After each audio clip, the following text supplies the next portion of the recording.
কিসের কারণে? আমরা আমাদের জাতির জাতীয় মর্যাদা, আমাদের জাতীয় দায়িত্ব আর কর্তব্য আমরা সুসম্পন্ন করতে পারিনি। তাম সৃষ্টি মনুষ্য জাতির ভিতরে আল্লাহ নির্বাচন করেছেন মুসলমানদেরকে। পৃথিবী শান্তি রাখার দায়িত্ব তোমাদের। খুবই দুর্ভাগ্য, আজকে সৌদি আরব বোমা মারছে ইয়ামানের উপরে। ইয়ামান স্কার ছুটছে সৌদি আরবের বিমান, সৌদি আরবের রিয়াদে। এও কলমা পড়ে, এও কলমা পড়ছে, ও কলমা পড়ছে। খুবই দুর্ভাগ্য, খুবই দুর্ভাগ্য এই জাতিটার জন্য। অথচ দুজনের হাতে কোরআন আছে। খুবই কষ্ট হয় যে সবাই তো আমরা মুসলিম।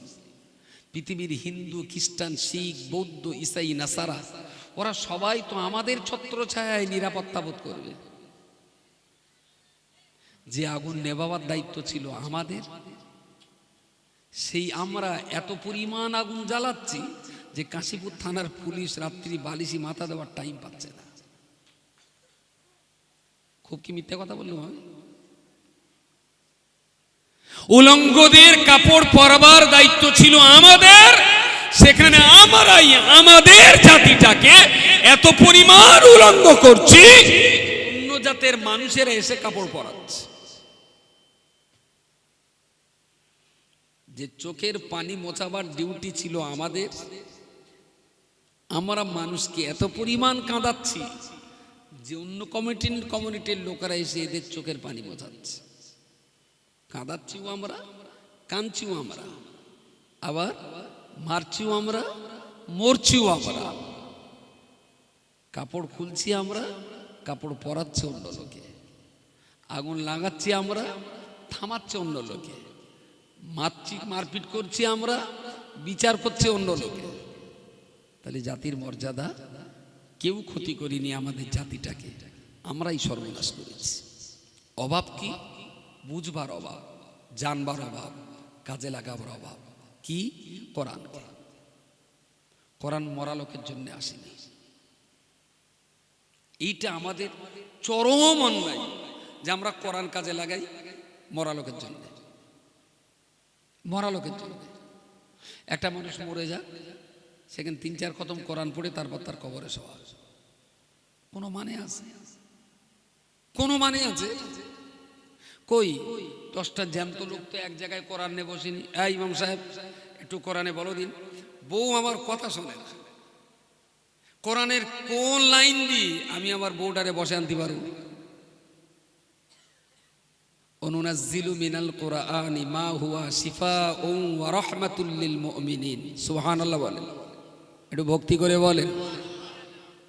আল্লাহ বলেছেন আমার কোরআনে মনুষ্য জীবনের সমস্ত রোগের ঔষধ বিদ্যমান। সেটা দৈহিক রোগ হতে পারে, সেটা মানসিক রোগ হতে পারে।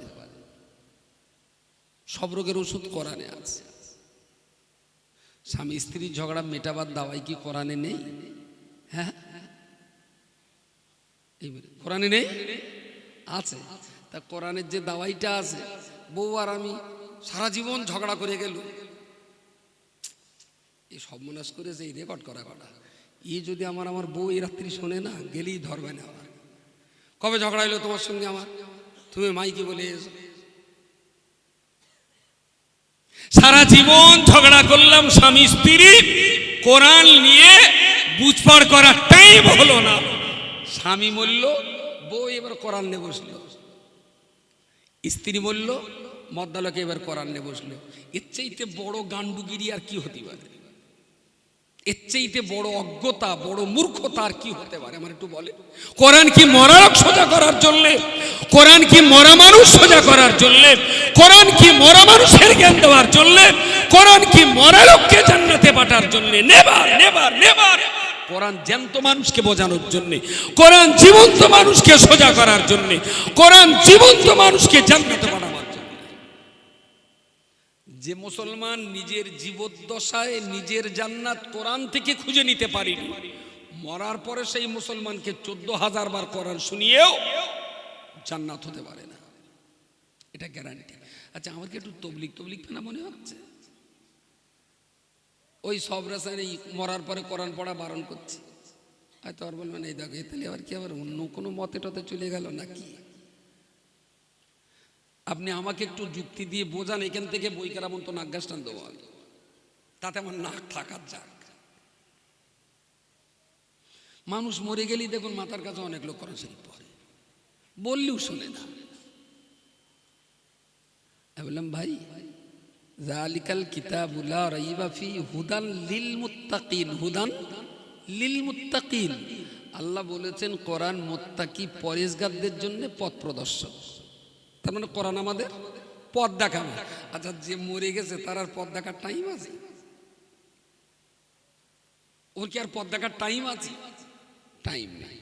আমি আইসিইউ আর একটা কি বলে ওই রকম কাঁচের ভিতরে রেখে দেয় রুগীর শেষ অবস্থা, ভেন্টিলেশন, আইসিইউ ভেন্টিলেশনের রুগী আমি কয়েকটা দেখেছি, দেশেও দেখেছি বিদেশেও দেখেছি। তো একেবারেই পাত থেকে মাথা পর্যন্ত শুধু হসপিটালের একটা ওই ইউনিফর্ম রুগীটার ওপরে চাপানো আছে গলা পর্যন্ত, না একটা রুগী দেখেছি এই পর্যন্ত ঢাকা আছে, আর এর ভিতরে গোটা দে এখানে একটা মেশিন এরকম, এখানে একটা এরকম, পেটের এখানে এরকম, এখানে একটা এরকম, হাতে একটা এরকম, তারপরে এখানে আবার স্যালাইন, তারপরে কপালের দুই পাশে দুটো দেরাম চেপে রেখে দিয়েছে, তার কানের এখানে একটা দেওয়া, আবার এপাশে দেওয়া, এপাশে দেওয়া, পায়ে দেওয়া, বুড়ি আঙুলি দেওয়া। মানুষটার দেখলে মনে হচ্ছে ট্রান্সমিটার। কতটা যে তার দেহের ওপর দিয়ে বয়ে গেছে তার কোনো ইয়াত্তা নেই। শুধুমাত্র ওর পেটটা সামান্যতম একটু আপ ডাউন হচ্ছে, কোনো সেন্স নেই, কোনো কথা নেই, কোনো জ্ঞানও নেই। তিনটে ডাক্তার দেখতে পাচ্ছি, কেউ রুগীর দিকে ফিরেনি।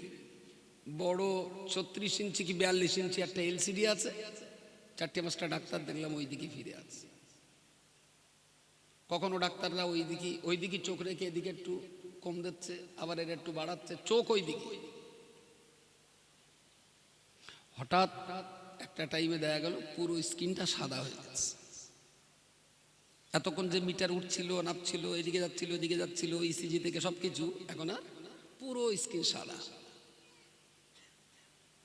ডাক্তার 3জনেই মাথা নিচু করে, 3-4জন ডাক্তার মাথা নিচু করে মন খারাপ করে উঠে চলে গেল।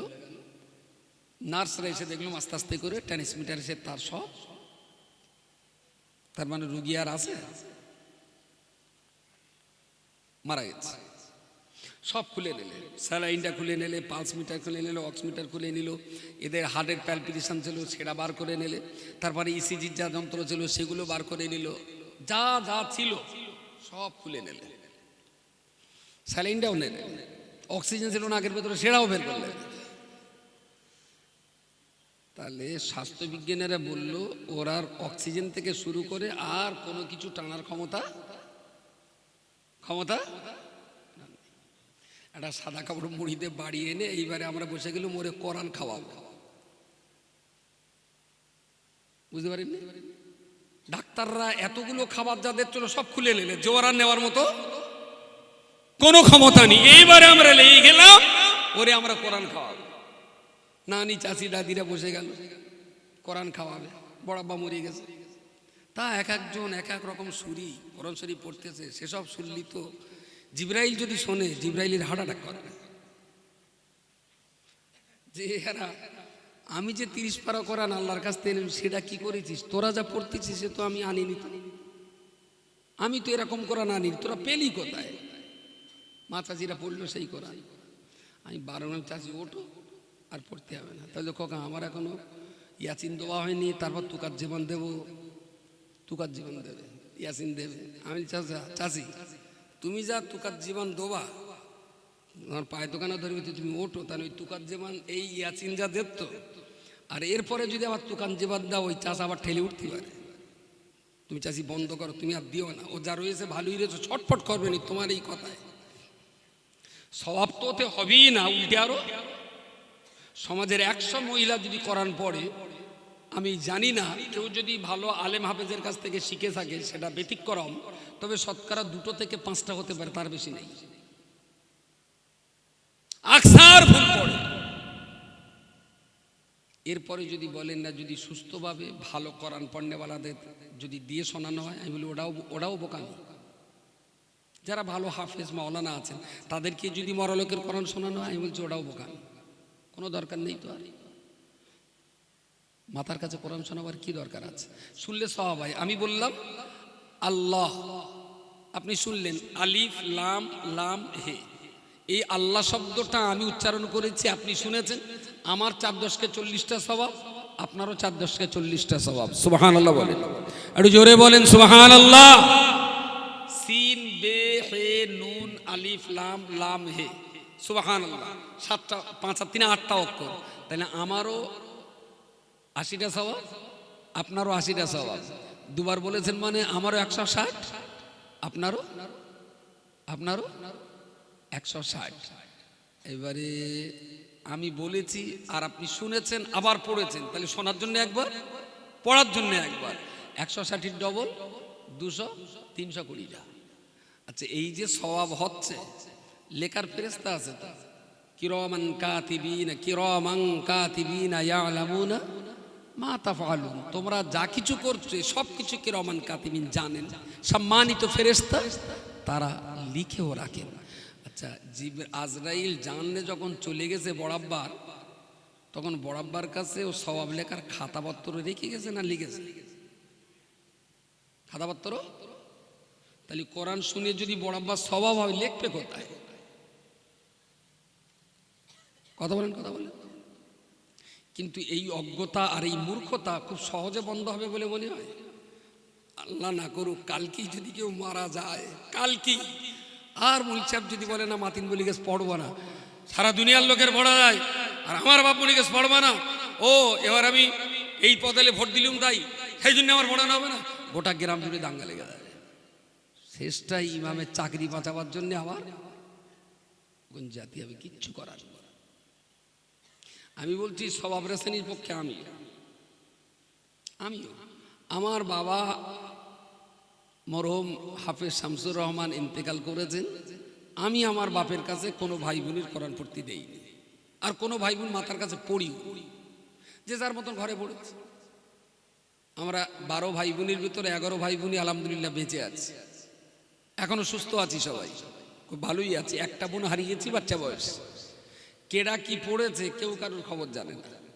ওই কবরের দ্বারে গিয়ে দেখো মুফতি সাহেবের ছেলে কবর জিয়ারত করতেছে, কখনো দেখো সেজো ভাইটার ছেলেটা, কখনো মুফতি সাহেব যাচ্ছে, কখনো আমি যাচ্ছি। যে যার মতন পাচ্ছে সে তার মতন পড়ছে। মা কোরআন পড়ছে, বুনিরা পড়ছে, ওরা কোরআন পড়ছে বাড়িতে, মায়েরা মেয়েরা ওরাও বাড়িতে নামাজের পাটিতে বসে আব্বার রুয়ে সব রেসিনি হচ্ছে। আরে কোরআন তেলাওয়াত করলে সওয়াব আমার হবে, আমার, আমি সেই স্বভাবটা আমার বাপের কবরে বকশিস করব। মরার পরে আমার বাপের কোরআন শুনি আর কোনো লাভ, ঘোড়ার ডিম হবে। হ্যাঁ, যদি বলেন মরা লোক মরে গেছে সব রাসেন, ওয়েলকাম, আমিও পড়ি আমার বাপের জন্য, আপনিও পড়ুন, অবশ্যই পড়ুন। তবে আপনি কোরআন পড়বেন না, ভাড়া করা বলি সাহেবদের পড়াবেন, ডাকবে কুছ কালা হয়, বুঝতে পারেন? আমি বেকর থেকে বসে, উকিল বললো আনকা হতো আমি কেলাতে আল মোসাম্মত অমুক তমুক, খোকা বলো কাবিল তো। পাশের লোকটা বললো ভাই আমার না বড্ড গা ঘ্যান ঘ্যান করতেস, কাবিল তোটা তুই একটু বলিয়ে দে। ওইটা একটু ভাড়া লোক দিয়ে পড়িয়ে নিলি হয়, কথা বলেন না কেন? ভাড়া করা লোক দে, তাহলে তো গাড়ি করে সেইটি বাড়লে যাবে, আমার তো আবার হাত মুঠো করে বাড়ি আসতে। তাহলে সব জিনিস ভাড়ায় হয় না। আমার বাপের কবর আমাকেই জিয়ারত করতে হবে, আমার বাপের জুহে সওয়াব আমাকেই কামাই করতে হবে। আমি পড়তে পারি না, আমি শিখি না, আমি চেষ্টা করি না, ভাড়া করা লোকদের বললুম তুই একটু পড়, আমার বাপ যেন কিছু পায়। আরে ভাই, তাহলে তো আমাদের দেশের যত বড় লোক ওরা তো দুটো লোকের জন ধরলি পারত। তুই ইটভাটায় কাজ করিস কত, তাহলে 800 টাকা করে দেয়, 800 টাকা করে রোজ আমি দেবো, 5 ওয়াক্ত নামাজ পড়ে দিবি। তোর কি কাজ করিস, জল করে কত করে দেয়, 700 টাকা, 700 টাকা করে আমি দেবো, তুই প্রতিদিন সকাল সন্ধ্যা 5 পারা করে কোরআন পড়বি। একজন কোরআন পড়ার জন্য আর একজন নামাজ পড়ে গেলে পাঁচজন। বড় লোক তো নামাজ পড়িয়ে নিতে পারতো না দুটো জন ধরে, কথা বলে। ধর্ম কখনো জন ধরে হয় না, নিজের কাজ নিজেকেই করতে হয়, তবে আমি ধার্মিক। পার্টি কবুল পড়ার সময় কখনো বলিনি কাকা আমার পক্ষে তুই একটু বলিয়ে দে, কারণ ওখানে জানে মাল হাত ছাড়া হয়ে যাবে। এই জায়গাটা সব ভাড়া করা মালতে চালাও, এই অজ্ঞতা আর কতকাল যাবে ভাই? No problem.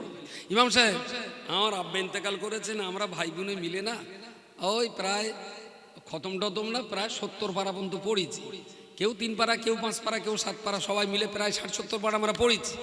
হুজুর তুমি একটু এসো না, আমরা সবাই মিলে আমার আব্বার জন্য একটু দোয়া করি। No problem. মাতিনো বুকে হেঁচড়ে যাবে তার বাড়ি। যারা ওদের বাপের জন্য কাতর, ওদের মায়ের জন্য ওদের দরদ আছে, ওরাও পড়েছে, আমিও 2 পারা পড়বো, চলো সবাই মিলে আল্লাহর কাছে একটু হাত তুলি। No problem. কিন্তু আমি বাড়িওয়ালা, কিচ্ছু জানবো না, কিচ্ছু বুঝবো না, পরের ওপরে ভর করে আমার বাপ জান্নাতে যাবে, এর চাইতে বড় মূর্খামি আর কিছু হতে পারে না, কিছু হতে পারে না। ইমাম সাহেব আমার হয়তো রেগে যাবেন কি তা কি জানি, যে যা খতম টতম পড়ে 2-4 পয়সা হজ চলো, সেটাও কি মারে হবে নাকি? ভাই রুজির মালিক আল্লাহ, এটা বিশ্বাস করুন আর ইস্তেকামাত থাকুন। এর চাইতে বহুগুণ টাকা আল্লাহ অন্য দিক থেকে আপনাকে পাইয়ে দেবে।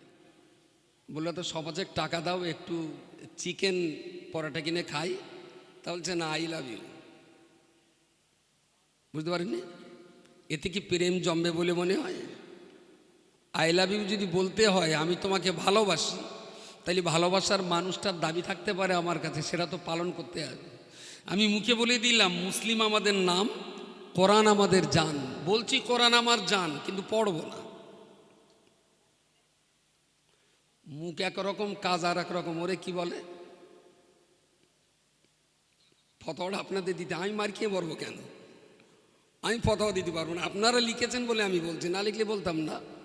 কোরআন আমাদের, মুসলিম আমাদের নাম, কোরআন আমাদের জান, এটা মুখে বলছি, কিন্তু কোরআন পড়ি নে আর পড়ার চেষ্টা করি না। তাহলে যাদের মুখ আর অন্তর দুটো আলাদা, তাদের কি বলে ভাই?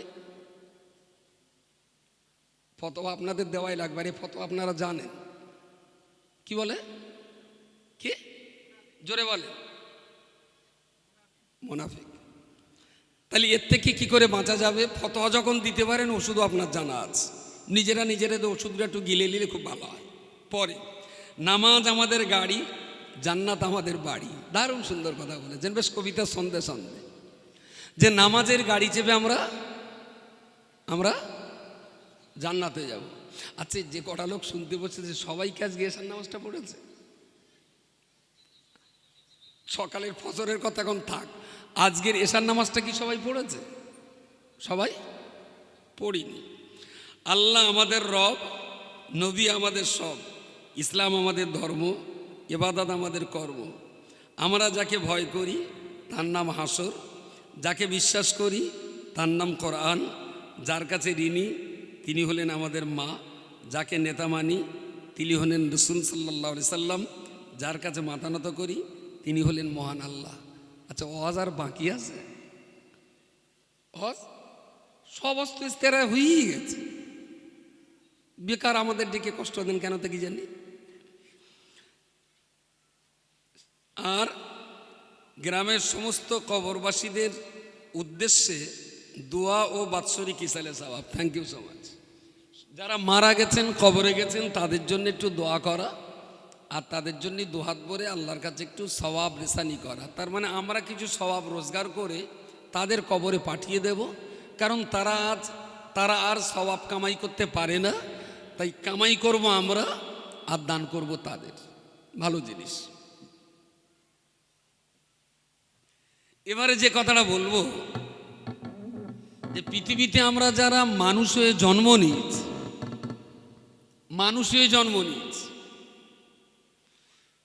তো আমার মতন একটা আব্দুল মাতিন, পৃথিবীতে 9.5 কোটি মানুষ, 9.5 কোটি মানুষ দুনিয়াতে। শুধু ভারতবর্ষে আছে 135 কোটি, বাকি 800 কোটি তামাম দুনিয়া জুড়ে মানুষ আছে। আচ্ছা, এই 9.5 কোটি মানুষের ভিতরে আমার মতো একটা আব্দুল মাতিনকে আল্লাহ যদি পৃথিবীতে না পাঠাতেন, আমার মা যদি আমাকে প্রসব না করতেন, ধৈতি গ্রামের আজকে ওয়াজ কি বাকি থাকতো বলে মনে হয়? আমার বাপের 6 ছেলে 6 মেয়ে, মুফতি সাহেব বড়, তারপর একটা বোন, তারপর আমি বাবা মায়ের 3য় সন্তান। তা ধরুন আমার বাপের 6টা ছেলে 6টা মেয়ে না, 6টা মেয়ে আর 5টা ছেলে, আমি হইনি। আল্লাহ আমার এই পৃথিবীতে পাঠায়নি, তাতে কি ধেইতি গ্রামের এই 10টা থেকে 11:30টা টাইম অস কি বন্ধ থাকতো? অস কারো না কারো দিয়ে চলে যেত। ধেইতি গ্রামের মুসলমান কিন্তু অভাব বোধ করতো না যে একটার পাঠানোর কথা ছিল, সে সাল আসি দেখে না, এখনো মনে হচ্ছে একটা কম কম ভাব, এরকম ধারণা পৃথিবীর কারোর আসতো না। তাহলে আমি জন্ম না নিলে পৃথিবীর কোনো অভাব হতো না, কিন্তু জন্ম আমি নিয়েছি, মানুষের ঘাটতি কি পূরণ করতে পেরেছি এটা আমাকেই ভাবতে হবে। এটা আমার পক্ষ থেকে আর কেউ ভেবে দেবে না। আমি না আসলে জগতের কোনো ক্ষতি হতো না, কিন্তু আমার আসার বিনিময়ে জগতের লাভ কতটা আমি পাইয়ে দিতে পেরেছি, জগতের কল্যাণে আমি আমার নিজেকে কতটা কোরবানি করতে পেরেছি, জগতের লাভে, জগতের উন্নয়নে, জগতের কল্যাণে, মানুষের সদুপদেশে, মানুষের চোখের পানি মোছাতে, মানুষের বিপদ থেকে উদ্ধার করতে, মানুষের মুখে হাসি ফোটাতে, মানুষের ব্যর্থ জীবন থেকে সফলতার জীবনে টেনে আনতে, মানুষের বিপদ থেকে সুপথে ফিরিয়ে আনতে আমি আব্দুল মাতিন কতটা জগতের কাজে লেগেছি বা লাগেনি, এ মূল্যায়নটা আমার নিজেকেই করতে হবে। আমার ভাবনাটা অন্য কেউ ভেবে দিলে হবে না, আমার ভাবনাটা আমাকেই ভাবতে হবে। যত সময় পর্যন্ত পৃথিবীর কোনো মানুষ তিনি তার নিজেকে নিয়ে ভাবতে না শেখেন, নিজের উন্নয়নে, নিজের কল্যাণে, নিজের সমাজ ব্যবস্থায়, নিজের জীবন যাপনে, নিজের জীবন ধারণে আমি যত সময় আমার নিজেকে নিয়ে ভাবতে না শিখি, ততক্ষণ আমি ঠিক 16 আনা মানুষ হতে বলে মনে করি না। আত্মসমীক্ষা আর আত্মভাবনাটা গরুর ভিতরে থাকে না, কুকুরের ভিতরে থাকে না, শিয়াল বনবিড়েলের ভিতরে থাকে না, হাঁস মুরগির ভিতরে নেই, ডলফিন, তিমি মাছ, বাঘ, সিংহ, হাঙর, কুমির, জলস্থি আর হাতির ভিতরে থাকে না। এই আত্মসমীক্ষা, আত্মসমালোচনা আর আত্মকল্যাণের চিন্তা চেতনার ভাবনাটা আল্লাহ মানুষকে দিয়েছেন, অন্য কোনো এই চতুষ্পদ জন্তু জানোয়ার যা আমরা দেখছি তাদের কাউকে আল্লাহ দেননি। আমাকে ভাবতে হবে আর 5টা প্রাণী জগতের চাইতে আমি কতটা আলাদা। আমার এই চাদর, এ ভাবনাটা কুকুরেরও আছে। দেখবেন এরকম শীতকালে কুকুর ফাঁকা জায়গায় শুয়ে থাকে না, পলকাদায় শোয়ে, খেয়াল করেছেন? কুকুর, আমি শীতে চাদর গায়ে দিয়েছি, কুকুরও কিন্তু গরমের জন্যে পলগাদায় শুয়েছে, হয় পলগাদায়, না হলে চুলোর পাশে, না হলে মিষ্টির দোকানদার যে আঁশে জিলিপি করেছিল আঁশের ধারে। তাহলে শীতের অনুভূতিটা তাদেরও আছে, অস্বীকার করা যাবে না। ক্ষুধা লাগলে আমিও যেমন খাই, চতুষ্পদ জন্তু জানোয়ার তাদেরও ক্ষুধার তাড়না আছে, তারাও খায়, প্রত্যেকটা প্রাণী তারাও খায়। বংশ বিস্তার করার জন্য আল্লাহ যেমন আমার দেহে যৌন চেতনা দিয়েছেন, প্রত্যেকটা প্রাণী জগতের ভিতরে আল্লাহ সমানভাবে যৌন চেতনা দিয়েছেন, তা নইলে তাদের বংশের অস্তিত্ব টিকে থাকতো না। তাহলে এ চেতনা আমার ভিতরে যেমন আছে, চতুষ্পদ প্রাণী হাঁস মুরগি তাদের ভিতরেও আছে। তাহলে শীত গ্রীষ্ম বর্ষা ঠান্ডা গরমের অনুভূতিটা আমাদেরও আছে, তাদেরও আছে। ক্ষুধার অনুভূতিটা আমাদেরও আছে, তাদেরও আছে। বংশ বিস্তারের চেতনাটা, উন্মাদনা আমাদেরও আছে, তাদেরও আছে। আচ্ছা, গ্রামের কোনো ছেলে অন্যায় করলে 5টা মোড়ল মাতব্বর বসে তার বিচার করে। গ্রামের কোনো কুকুর যদি অন্যায় করে আর 10টা কুকুর এক জায়গায় বসে কোনো বিচার আচার করে দেখেছেন? কুকুরদের কোনো বিচার টিচার বিচার নেই। বিচার ব্যবস্থা কার জন্যে? মানুষের জন্য। আচ্ছা, এই গ্রামের কোনো শেয়াল যদি ডোবের থেকে মুরগি ধরে নিয়ে যায়, এটা কোন থানা? কাশীপুর থানা। আপনার ডোবের প্রায় 350 টাকার এক বড় মুরগি শেয়ালে ধরে নিয়ে গেছে। আপনি যদি সিসি ক্যামেরা থেকে শেয়ালের ছবিটা তুলে নিলেন, বাড়িতে সিসি ক্যামেরা ছিল, শেয়াল ডোব ভেঙে মুরগি নিয়ে যাচ্ছে, এখন সিসি ক্যামেরা থেকে ওই শেয়ালের ছবি তুলে থানায় যেয়ে যদি একটা এফআইআর করেন শেয়ালের বিরুদ্ধে, থানা কেস নেবে? কেস? তাহলে কেস কাপটা অন্য প্রাণীর জন্যে না, বিচার ব্যবস্থা অন্য প্রাণীর জন্যে না, বিচার ব্যবস্থা কাদের জন্যে? কেস কাপটা মানুষের জন্য। Very good. ভাবনা চিন্তা, উন্নতি অবনতি, লাভ লস, অতীত ভবিষ্যৎ, ইহকাল আর পরকাল, এসব চিন্তা যদি তাদের করতে হতো তাহলে তারা কিন্তু মানুষের ইচ্ছা মতো ব্যবহৃত হতো না। মানুষ মনে করেছে তো পোলট্রি জবাই করে জামাই যত্ন করেছে, মানুষ মনে করেছে তো গরু জবাই করে কোরবানি দিয়েছে, মানুষ মনে করেছে তো গাই গরুর দুধ দুয়ে নিজের ছেলেরা খাইয়েছে। তাহলে পৃথিবীর যত প্রাণী আছে সবাইকে আমরা কাজে লাগিয়েছি, সবাইকে কাজে লাগিয়েছি। ওরা কেউ কখনো কান মোড়ামুড়ি দেয়নি। কিন্তু কোন প্রাণী জগৎ কি কখনো মানুষকে কাজে লাগিয়েছে? একটু ভেবে দেখুন। মাঠে জমি চাষ করে ধানের ভাত আমরা খাবো, কিন্তু সেই মাঠে নাঙল চাষে গরু। কোনদিন ভাত রান্না করে গরু দিয়েছেন? ভাত রান্না করে? আচ্ছা, আমরা তো গরুকে কাজে লাগিয়েছি আমাদের লাভে, গরু কি কখনো তার লাভে আমাদেরকে কাজে লাগিয়েছে? বড্ড কি জটিল হয়ে যাচ্ছে না? আমার কথা কি বড্ড কঠিন হচ্ছে? পৃথিবীতে আল্লাহ যা কিছু সৃষ্টি করেছেন, সমস্ত সৃষ্টিকে আল্লাহ মানুষের খেদমতে সৃষ্টি করেছেন। আর আমাদেরকে আল্লাহ সৃষ্টি করেছেন আমরা যাতে আল্লাহর নির্দেশে জীবন কোরবানি দিতে পারি। বলুন সকলে সুবহানাল্লাহ। সব প্রাণী আপনার জন্য কোরবানি হবে, আর আপনাকে কোরবানি হতে হবে কার কাছে? সেইটা কি ঠিকঠাক হচ্ছে বলে মনে হয়? ঠিকঠাক ঠিকঠাক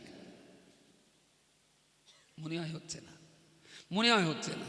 যদি তা হতো তাহলে ইসলাম সম্পর্কে আজকে আর ধর্মসভা করার প্রয়োজন পড়তো না, কখনোই প্রয়োজন পড়তো না।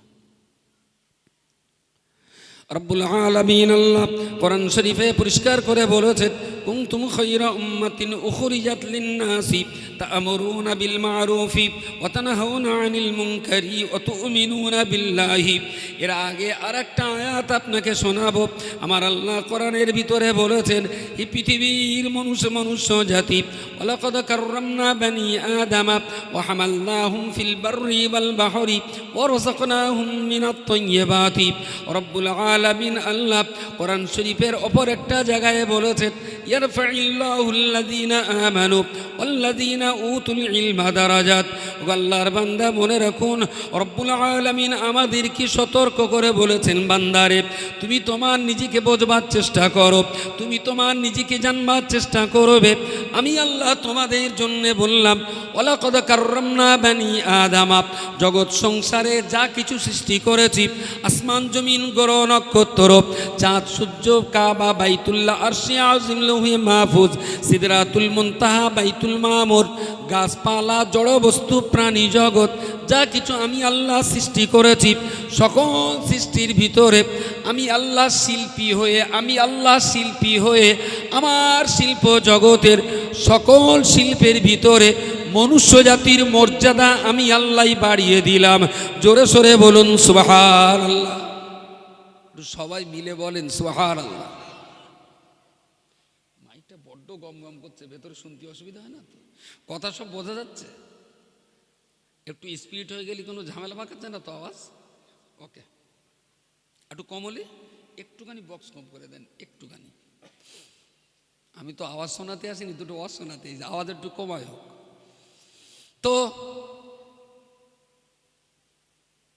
আরশে আজিম, বাইতুল মামুর, সিদরাতুল মুনতাহা, লৌহে মাহফুজ, কাবা, বাইতুল্লাহ, মসজিদে নববীর মিনার, গম্বুজ, এই সমস্ত কিছু সৃষ্টির ভিতরে আল্লাহ সবচেয়ে সেরা সম্মান কাকে দিয়েছেন? আরেকবার বলেন। মানুষকে দিয়েছেন। যিনি শিল্পী তিনি নিজে বলছেন, আমার এই মানব শিল্পটাই হলো সবচেয়ে সম্মানের শিল্প। এত সম্মান আমি আল্লাহ আর কাউকে দেইনি। মানুষকে যত সম্মান আমি আল্লাহ দিয়েছি, এরাই হলো সবচেয়ে বড় সম্মানের অধিকারী। তাহলে সম্মানের দিক দিয়ে আমরা সৃষ্টি জগতের সেরা। কার কথায়? না, সৃষ্টিকর্তা তার নিজের কথায়। নাম্বার 2, রব্বুল আলামিন আল্লাহ কোরআন শরীফের অপর একটা জায়গায় বলেছেন ওয়াত্তিনি ওয়াজ্জাইতুনি ওয়া তুরি সিনিনা ওয়া হাযাল বালাদিল আমিন লাকাদ খালাকনাল ইনসানা ফি আহসানি তাকওয়িম। আমার আল্লাহ কোরআনে বলেছেন তিনের কসম, জাইতুনের কসম, ওয়ালাকাদ ওয়াত্তিন ওয়াজ্জাইতুন ওয়া হাযাল বালাদিল আমিন। রব্বুল আলামিন আল্লাহ তুরি সিনিন একটা পাহাড়ের কসম করেছেন, মক্কা মুকাররমার কসম করেছেন, চারটি কসম করে আল্লাহ বলেছেন লাকাদ খালাকনাল ইনসানা ফি আহসানি তাকওয়িম।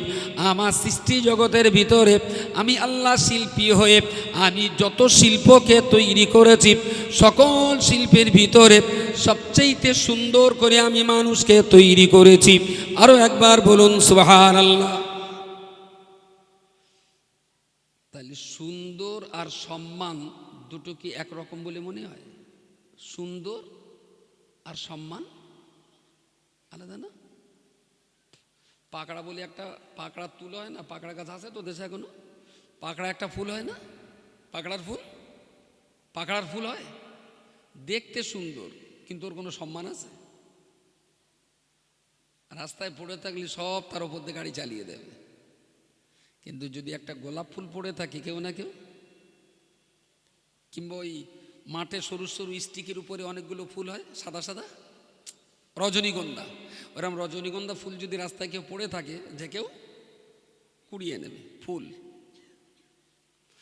তাহলে পাকড়ার ওটাও ফুল, পাকড়া বলেন না শিমুল বলেন? পাকড়া, পাকড়ার ফুলটাও ফুল, রজনীগন্ধাটাও। কিন্তু রজনীগন্ধার ফুল সৌন্দর্য আছে, আবার সম্মানও আছে। পাকড়ার ফুল সৌন্দর্য আছে কিন্তু সম্মান নেই। তো সম্মান আর সৌন্দর্য দুটো এক জিনিস না, দুটো আলাদা। তো সৌন্দর্যের দিক দিয়ে আল্লাহ শ্রেষ্ঠ সৌন্দর্য দিয়েছেন মানুষকে। সৌন্দর্য লাকাদ খালাকনাল ইনসান ফি আহসানি তাকওয়িম, প্রাকৃতিকগতভাবে মানুষকে আল্লাহ শ্রেষ্ঠ সুন্দর করে, শ্রেষ্ঠ সৌন্দর্য দিয়ে আল্লাহ মানুষকে তৈরি করেছেন। আর সৃষ্টি জগতের ভিতরে আল্লাহ শ্রেষ্ঠতম সম্মান কাদের দিয়েছেন? তাহলে একবার নিজের বিবেককে চোখ বন্ধ করে ভাবুন যে আমি হলাম সৃষ্টিকর্তার সেরা সৃষ্টি, আর আমি হলাম সৃষ্টিকর্তার পক্ষ থেকে প্রাপ্ত শ্রেষ্ঠ সম্মানের অধিকারী। আরো একবার বলুন সুবহানাল্লাহ। এবার ঠিক করেন মদ খাবেন না খৈনি খাবেন? এবার ঠিক করে নেন তেরঙ্গা খাবেন না শেকর গুটকা খাবেন? এবার ঠিক করেন বিড়ির পাশায় চুমু দেবেন না জমজমের গ্লাসের মুখে চুমু দেবেন? ভাবনাটা আপনার। আপনি কিন্তু পৃথিবীর সেরা জাতি, আপনি কিন্তু পৃথিবীর সবচেয়ে সম্মানের জাতি। আমার ভাষায় নয়, যিনি শিল্প তৈরি করেছেন সেই শিল্পী সৃষ্টিকর্তা নিজেই কিন্তু আপনাকে এত সম্মান দিয়েছেন, এত সুন্দর করে আপনাকে তৈরি করেছেন। সমস্ত মানুষের কথা বললাম। এবার যদি বলি 3 নম্বরে, রব্বুল আলামিন কোরআন শরীফের অপর একটা জায়গায় বলেছেন ইয়ারফাইল্লাহুল্লাযীনা আমানু ওয়াল্লাযীনা উতুল ইলমা দারাজাত। এই পৃথিবীর মনুষ্য জাতি তোমাদেরকে আমি সম্মান দিয়েছি, তোমাদেরকে শ্রেষ্ঠতম আকৃতি দিয়ে তৈরি করেছি। 3 নম্বরে আল্লাহ বলেছেন তোমাদের ভিতরে যে সমস্ত মানুষেরা আমি আল্লাহ আমাকে স্বীকার করে নিয়েছে, আমার একত্ববাদকে বিশ্বাস করে নিয়েছে, আমার মুহাম্মদকে রাসূল বলে গ্রহণ করেছে, আমার কোরআনকে কালামুল্লাহ বলে গ্রহণ করেছে, আমার কিবলাকে যারা কাবাকে কিবলা বলে মেনে নিয়েছেন, আমি আল্লাহ পাক রব্বুল আলামিন এক কথায় তিনি বলেছেন পৃথিবীর যে সমস্ত মানুষেরা আল্লাহর প্রতি বিশ্বাস স্থাপন করেছেন, আল্লাহ পাক রব্বুল আলামিন সমস্ত মানুষের ভিতরে ঈমানদারদের মর্যাদাকে আরো বাড়িয়ে দিয়েছেন। জোরে সোরে বলুন সুবহানাল্লাহ। তাহলে প্রথম দুটো বলেছি সবাই মানুষ, আমরা মানুষ মানে তার ভিতরে হিন্দু, খ্রিস্টান, বৌদ্ধ, শিখ, ইসাই, পার্সিয়ান সবাই আছে, সবাই মানুষ। তাহলে সমস্ত মানুষ সৃষ্টিগতভাবে সুন্দর, আল্লাহ প্রদত্ত সম্মানের দিক দিয়ে সবাই সম্মানী। আর এই সব মানুষের ভেতরে আবার যারা ঈমানদার আল্লাহ তাদের সম্মানকে আরো বৃদ্ধি করে দিয়েছেন। বলুন সুবহানাল্লাহ। আপনি মানুষ, আর আপনার ডবল ডোজ পাও না, যেহেতু আপনি ইমানদার, তাই না? মানুষ হিসেবে একটা ডোজ পেয়েছে, ইমানদার হিসেবে আর একটা ডোজ। মানুষ হিসেবে একটা সম্মান, ইমানদার হিসেবে আল্লাহ আপনাকে আরো একটা সম্মান দিয়েছেন। নাম্বার 4, আল্লাযীনা উতুল ইলমা দারাজাত। আল্লাহ পাক রব্বুল আলামিন এবার ইমানদারদেরকে লক্ষ্য করে বললেন, হে পৃথিবীর ইমানদার মানুষেরা, আল্লাযীনা উতুল ইলমা দারাজাত, তোমাদের ভিতরে যারা শিক্ষা অর্জন করেছেন, যারা জ্ঞান অর্জন করেছেন, ইলম যারা অর্জন করেছেন, আমি আল্লাহ পাক রব্বুল আলামিন तमाम দুনিয়ার মানুষকে সৃষ্টি করেছি, तमाम দুনিয়ার মানুষকে সম্মান দান করেছি, তার ভিতরে ইমানদারদেরকে আরো অধিক পরিমাণ সম্মান দিয়েছি। আর ইমানদারের ভিতরে যারা লেখাপড়া শিখেছেন, ইমানদারের ভিতরে যারা জ্ঞান অর্জন করেছেন, যারা ইলম হাসিল করেছেন, আমি আল্লাহ তাদের জন্য বললাম, ইয়ারফাইল্লাহুল্লাযীনা আমানু ওয়াল্লাযীনা উতুল ইলমা দারাজাত। যারা ঈমান এনেছেন আর লেখাপড়া শিখে যারা জ্ঞানী হয়েছেন, আমি আল্লাহ পাক রব্বুল আলামিন সমাজের ভিতরে তাদের মর্যাদাকে অনেক উঁচু করে দিলাম। জোরে সোরে বলুন সুবহানাল্লাহ। 4টি স্তর বলেছি, গুলিয়ে যাচ্ছে না তো? গুলিয়ে গেলেই বলে মুশকিল হয়ে যায়। একটু মনে রাখেন। আশা করছি শুয়ে পড়ে একটু ভাবলেও হয়তো লাইফ স্টাইলটা চেঞ্জ হতে পারে, আমি আশা করছি। ওয়াজ শুনে যদি জীবনে কাজে লাগিয়ে উন্নতি করতে না পারি, তাহলে সে ওয়াজ শোনাও বিপদ খুব। বুঝতে পারেননি? পৃথিবীতে এমন বোকা লোক নেই যে ডাক্তার দেখায়, প্রেসক্রিপশন করে, ওষুধও কেনে, কিন্তু খায় না। এরম পাগল ছাগল আছে দুনিয়ায় কেউ? হ্যাঁ, পাগল ছাগল। 500 টাকা ফি ডাক্তারের, 1.5 ঘন্টা বসে চেক আপ করলেন, প্রেসক্রিপশন হলো, ওষুধের দোকানে দাঁড়ালেন, 1,500 টাকার ওষুধ কিনলেন, বাড়ি এসে বললেন থাকবে খাবো না। কোনো মানে আছে? এরম পাগল কেউ আছে?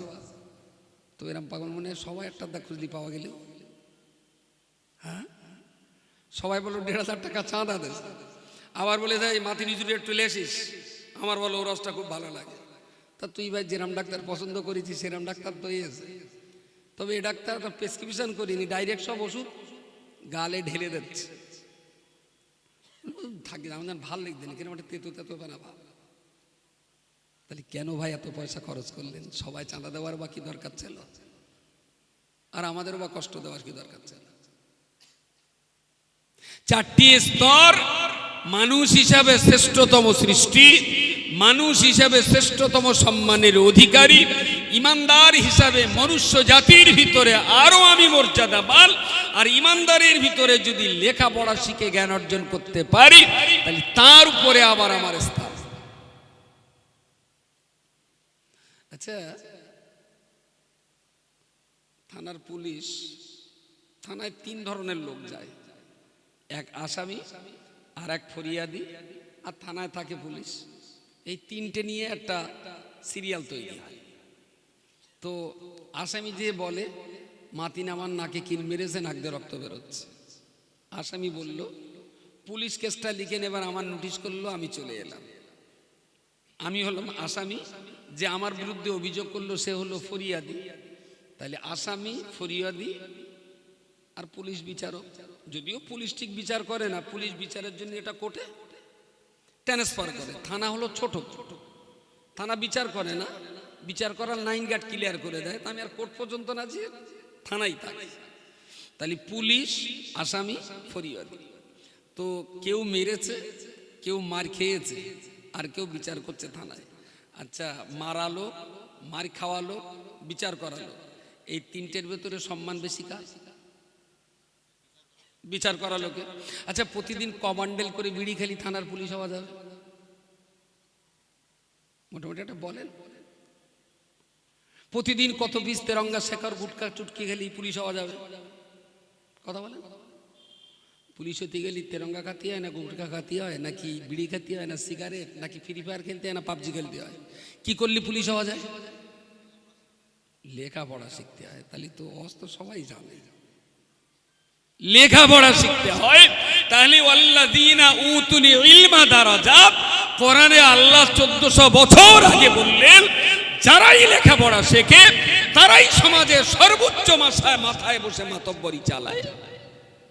মুসলমান মারতেও পারে, মার খাতেও পারে, বাট পুলিশ হতে পারে না। অভাবটা কিসের? শিক্ষা। সারা জীবন মারবেন আর মার খাবেন, তাহলে সম্মানের এই জায়গাটায় আপনি কবে যাবেন? জাতির ঘুম কি কোনোদিন ভাঙবে না? গ্রামের নাম আর বলবো না, কারণ আমারও তো পিঠটা বাঁচাতে হবে নাকি। গত ইলেকশনে 18টা মরেছে, যারা মেরেছে তারাও মুসলমান, যারা মরেছে তারাও মুসলমান। আর যারা মেরেছে তারাও একটাও 7-এর উপরে পড়াশোনা করিনি, আর যারা মরেছে তারাও একটাও 7-এর উপরে পড়াশোনা করিনি।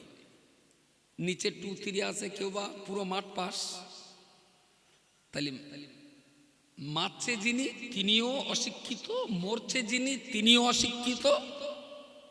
আর খুব গর্ব করে বলতে পারি আমার জাত মারতেও পারে, মরতেও পারে, কিন্তু আমার জাতিটা জীবনে বিচার করতে শিখলো না, যদিও তাদের কাছে রয়েছে ইমানের মতো এক বিরাট সম্পদ।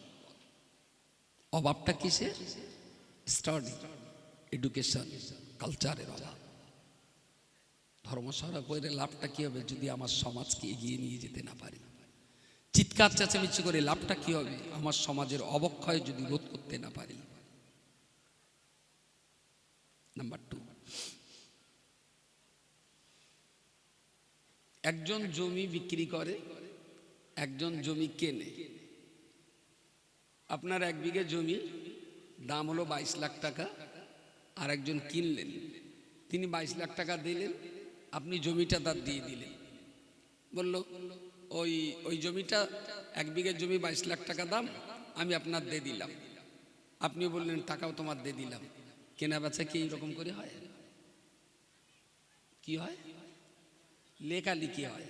তাতে সুনির্দিষ্ট কোন জমিনটা ম্যাপ দেখে, দাগ নম্বর দেখে, তার পূর্বর দলিল রেকর্ড দেখে সেই সমস্ত বায়ান লিখে বলা হয় আমার পিতৃসূত্রে প্রাপ্ত এই জমিটা এত দাগে, যার পূব ধারে বক্কারের জমি, উত্তর ধারে রশিদির জমি, দক্ষিণ ধারে গোলাম আলীর, আর উত্তর পাশে আবার সরকারি রাস্তা। একদম সুনির্দিষ্ট করে বলা হলো এই জমিটা আপনাকে আমি দিলাম 22 লক্ষ টাকার বিনিময়ে। আচ্ছা, শুধু ওইটা যদি সাদা কাগজে লিখে আপনি আর আমি চুক্তি করে নেই, বেচা কেনা কি করতে হবে? চুক্তিটা ইন্ডিয়ান প্যানেল কোডের ল অনুযায়ী স্ট্যাম্প পেপারে হতে হবে, আর সেই চুক্তির পৃষ্ঠায় পৃষ্ঠায় গভর্নমেন্টের সিল সম্পদ থাকবে, আর ওখানকার একজন অফিসার আছেন ADSR, এডিশনাল সাব রেজিস্ট্রার, তার সিগনেচারও থাকবে। তাহলে ওখানেও 3টে দল, কেউ বেচে, কেউ কেনে, আর কেউ বেচা কেনার ফাইনাল রিপোর্টিং করে। ও স্ট্যাম্প সিগনেচার না করা পর্যন্ত ওই জমি রেকর্ড হবে না। জমি জায়গার ক্ষেত্রে দলিলের চেয়ে বেশি গুরুত্বপূর্ণ হলো রেকর্ড, তাই না? তাহলে কেউ বেচে, কেউ কেনে, আর কেউ এদের দুইজনের চুক্তি সম্পাদনে সিগনেচার করে। এই 3টের ভেতরে সম্মান বেশি কার? সিগনেচার করালো। মুসলমান তো বেচতেও পারে, কিনতেও পারে, সিগনেচারের করার জায়গায় কবে যাবে? কিছু তো কথা বলেন। যে পরিমাণ জমি মুসলমান বেচতে পারে, যে পরিমাণ জমি মুসলমান কিনতে পারে, সেই পরিমাণ জমিতে সিগনেচার করার মতো মুসলমান কটা তৈরি করেছি আমরা। হ্যাঁ, আমরা মারতেও পারি, মরতেও পারি, বিচার করতে পারি না, বেচতেও পারি, কিনতেও পারি, সিগনেচার করতে পারি না। তাহলে জাতের ইজ্জত ডাস্টবিনে, নর্দমায়। কিসের অভাবে? কলমের অভাবে, স্টাডির অভাবে, এডুকেশন আর কালচারের অভাবে সমাজটা সর্বনাশ হচ্ছে। নাম্বার 3, আল্লাহ, আমরা যারা ইসলাম ধর্ম অবলম্বী মানুষ, আমরা খুব ভালোভাবে জানি, খুব ভালোভাবে জানি জানতে হবে অমর কে কথা হবে। পৃথিবীতে কেউ অমর হয়ে চিরস্থায়ী চিরকাল থাকবে না, সবাইকে মরে যেতে হবে। আচ্ছা, সবাইকে যদি মরিয়ে যেতে হয়, তাহলে এই দুনিয়াটায় যা কিছু রোজগার করছি, যা কিছু কামাই করছি, সঙ্গে তো নিয়ে যাওয়া যাবে না, দুনিয়াতে রেখে যেতে হবে। একেবারে মারপেট থেকে উলঙ্গ হয়ে এসেছিলাম, আর যাওয়ার সময় সঙ্গে যাবে 3 টুকরো কাফন, তাই না? তাছাড়া আর কিছু সঙ্গে যাবে না, শুধু 3 টুকরো কাফনই যাবে। তা 3 টুকরো কাপড়ের, এক্ষুনি কাপড়ের দাম কত নেয়? কাফনের কাপড় 500, কত 1200 টাকা। ওর সঙ্গে বলা ওর এটা সেটা হাবি যাবি সব শুধু দে 1200, ওইটা 1000 টাকা ধরা যায় কাপড়। বাকি 200 টাকা একটু আতর দেয়, কর্পূর দেয়, এটা সেটা আরো অনেক কিছু দেয়, আনুষঙ্গিক জিনিসপত্র, তো 1000 টাকা।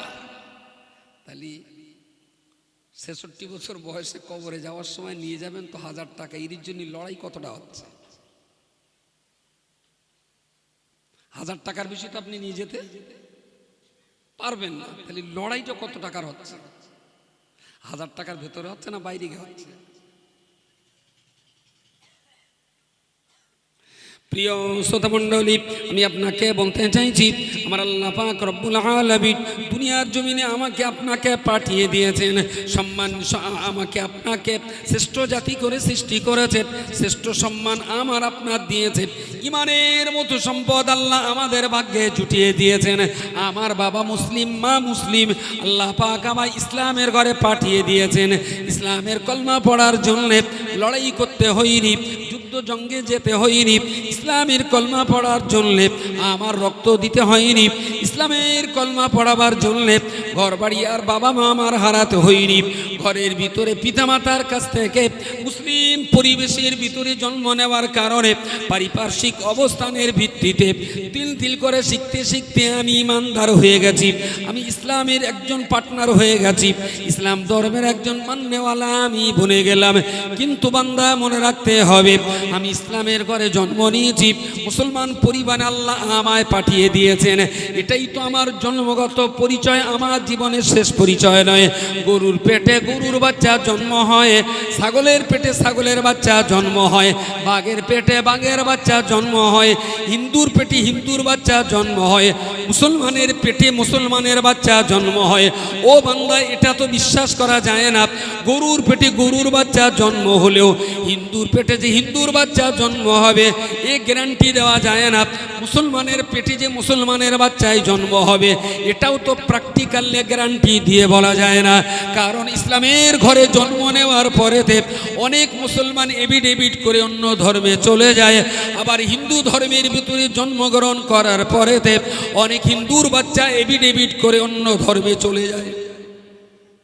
আচ্ছা, গরু এভিডেভিট করে কোনোদিন ছাগল হয়েছে? এরকম কোনো লাইনটাই না আছে যে কোর্টে এভিডেভিট করে একটা ছাগল বললো আমি আর ছাগল থাকবো না, আমি একটু ভেড়া। জঙ্গলের হরিণ এভিডেভিট করে বললে আমি প্রচুর পরিমাণে আমার বংশধরকে বাঘে ধরে গিয়েছে, আমি এভিডেভিট করে আমি আজকের থেকে বাঘ হয়ে গেল।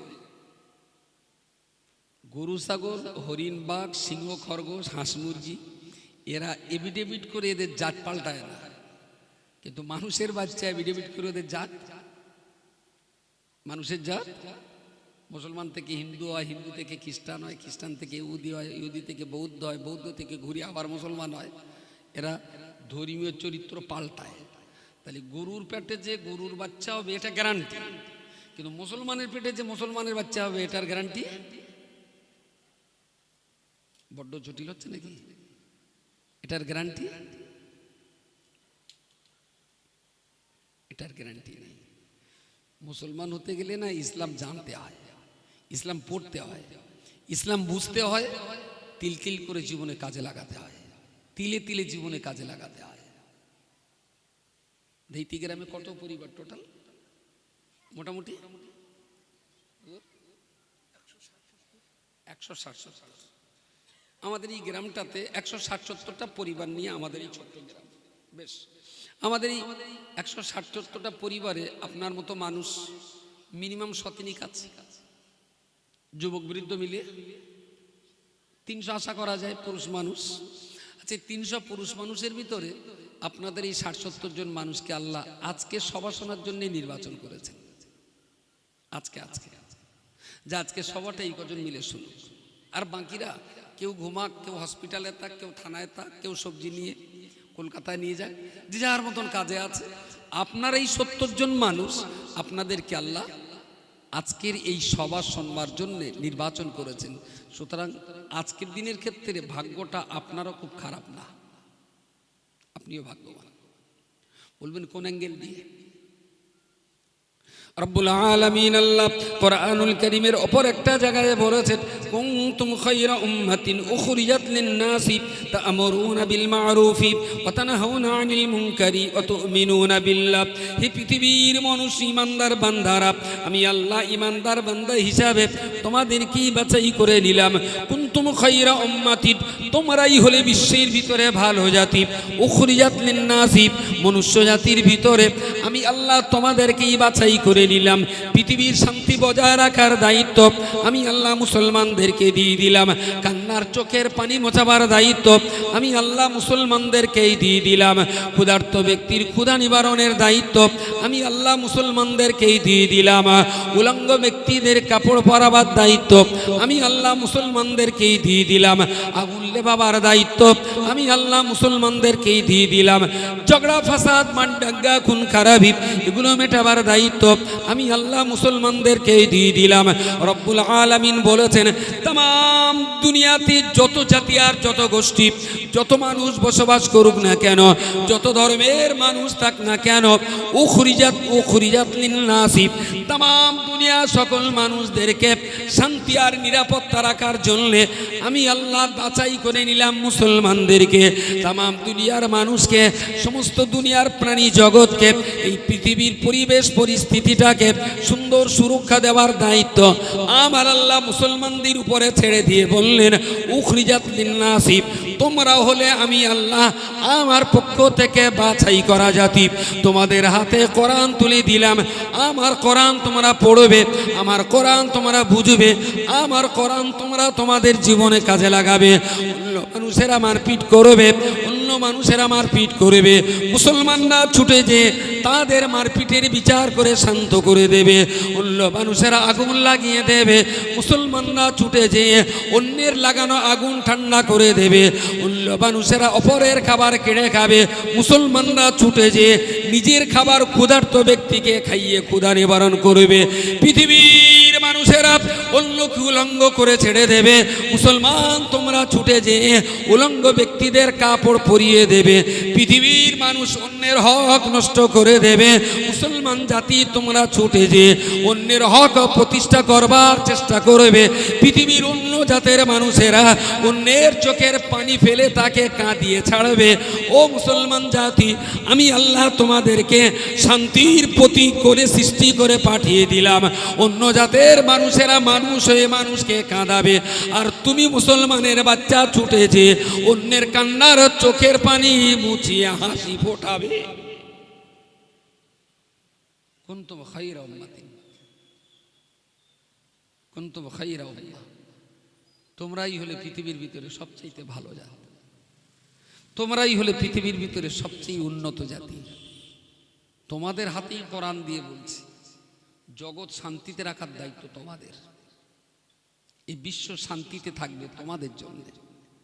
তোমরাই ঝগড়া বাঁধানো মানুষের মাঝখানে ফয়সালা করে দেবে।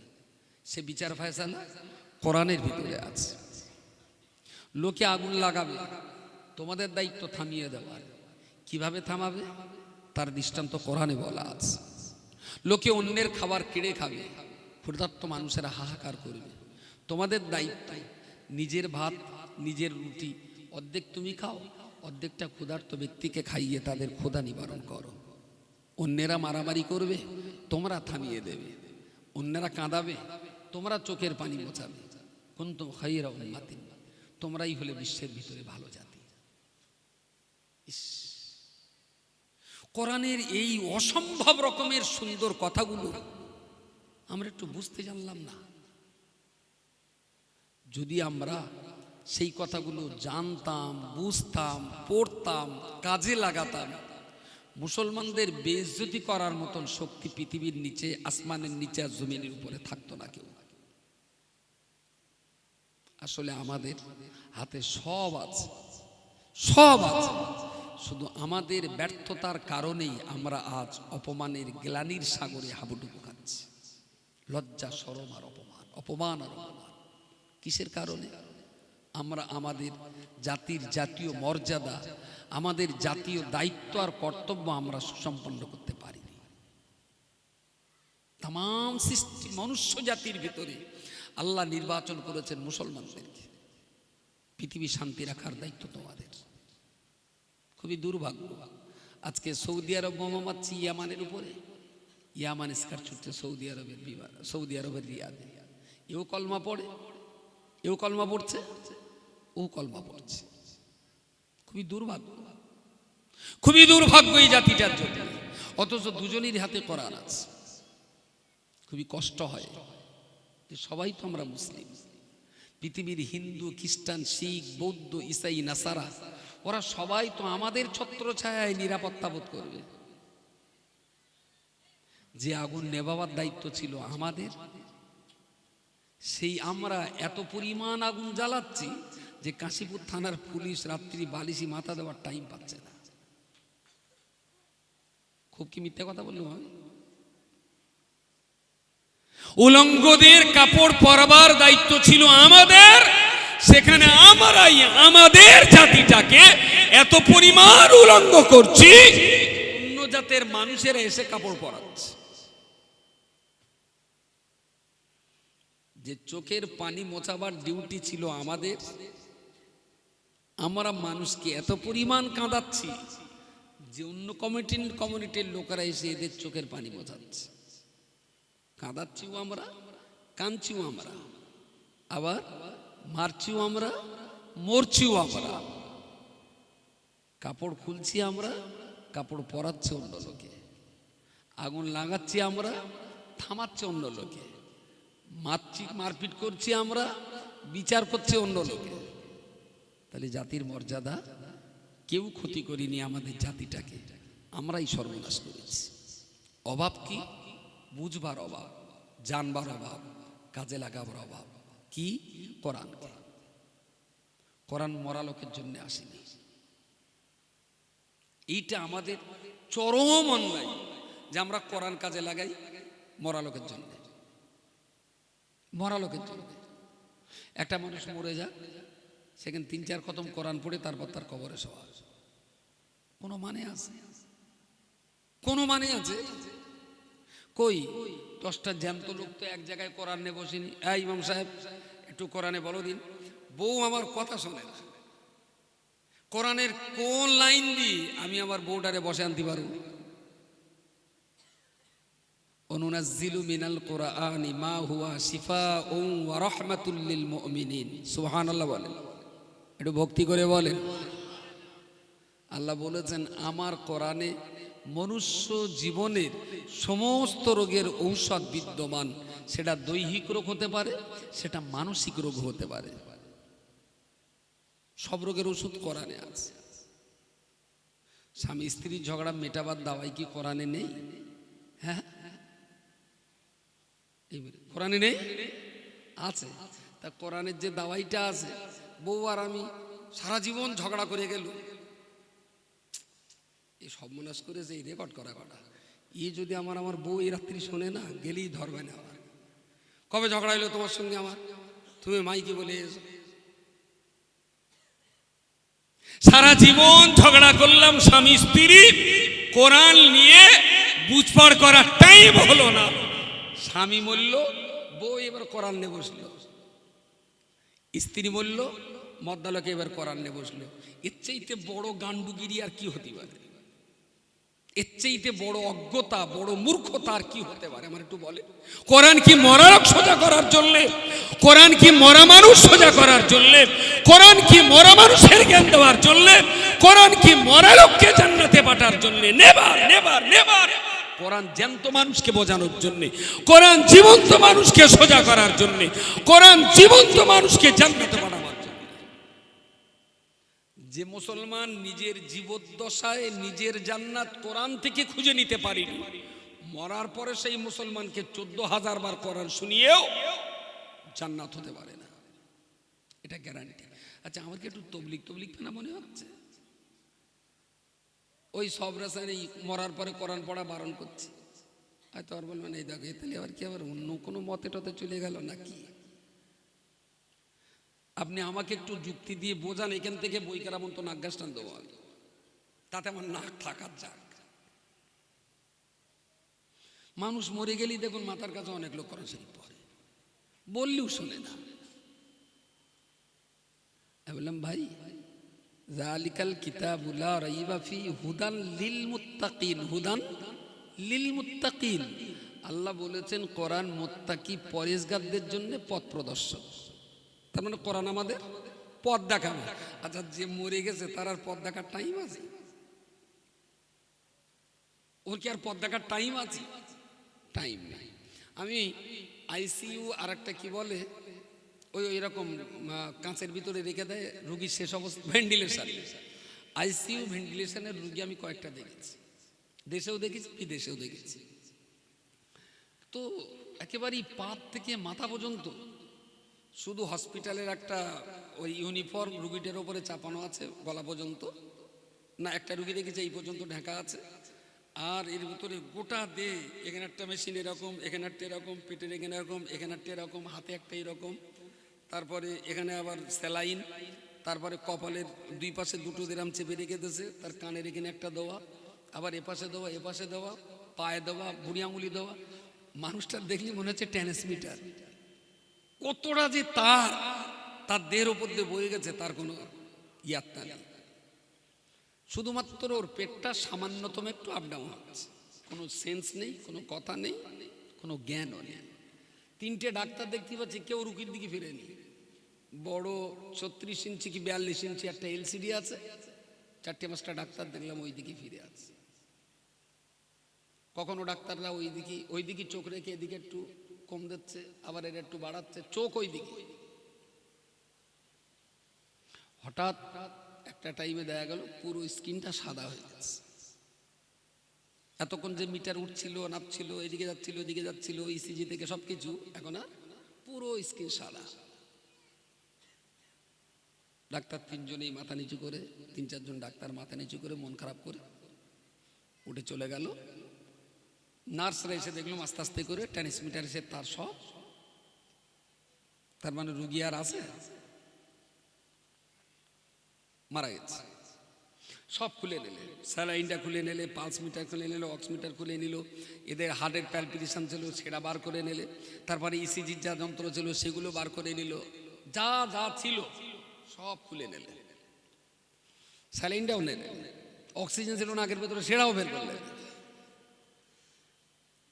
তাহলে স্বাস্থ্যবিজ্ঞানীরা বলল ওর আর অক্সিজেন থেকে শুরু করে আর কোনো কিছু টানার ক্ষমতা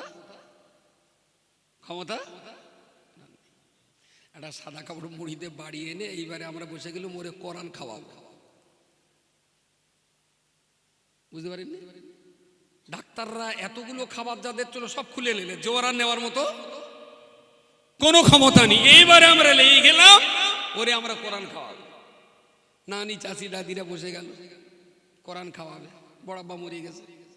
তা এক একজন এক এক রকম সুরি কোরআন শরীফ পড়তেছে, সেসব শুনলি তো জিবরাইল যদি শোনে জিবরাইলের হার্ট অ্যাটাক করবে।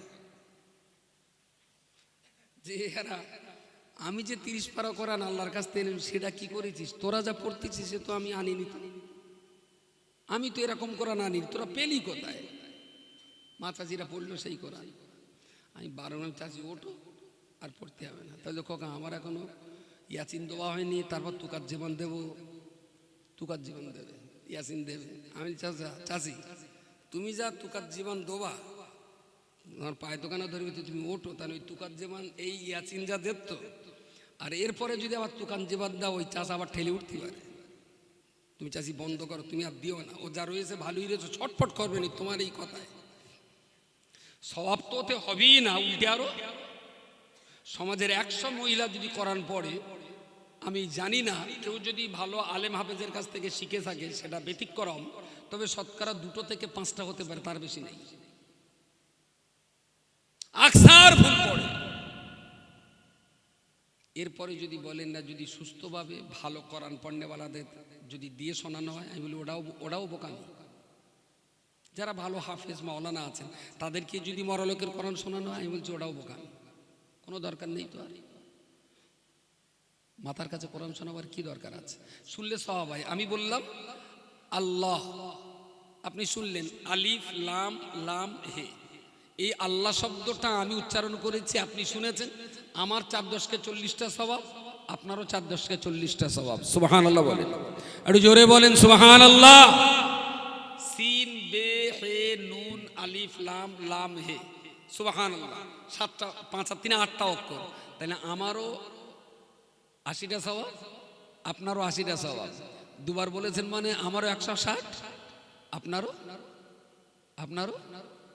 160। এবারে আমি বলেছি আর আপনি শুনেছেন, আবার পড়েছেন, তাহলে শোনার জন্য একবার, পড়ার জন্য একবার। 160 ডবল 200, 320টা। আচ্ছা, এই যে সওয়াব হচ্ছে, লেখার ফেরেশতা আছে তো, কিরামান কাতিবিনা ইয়ালামুনা মা তাফআলুন। তোমরা যা কিছু করছো সব কিছু কিরামান কাতিবিন জানেন, সম্মানিত ফেরেশতা, তারা লিখেও রাখেন।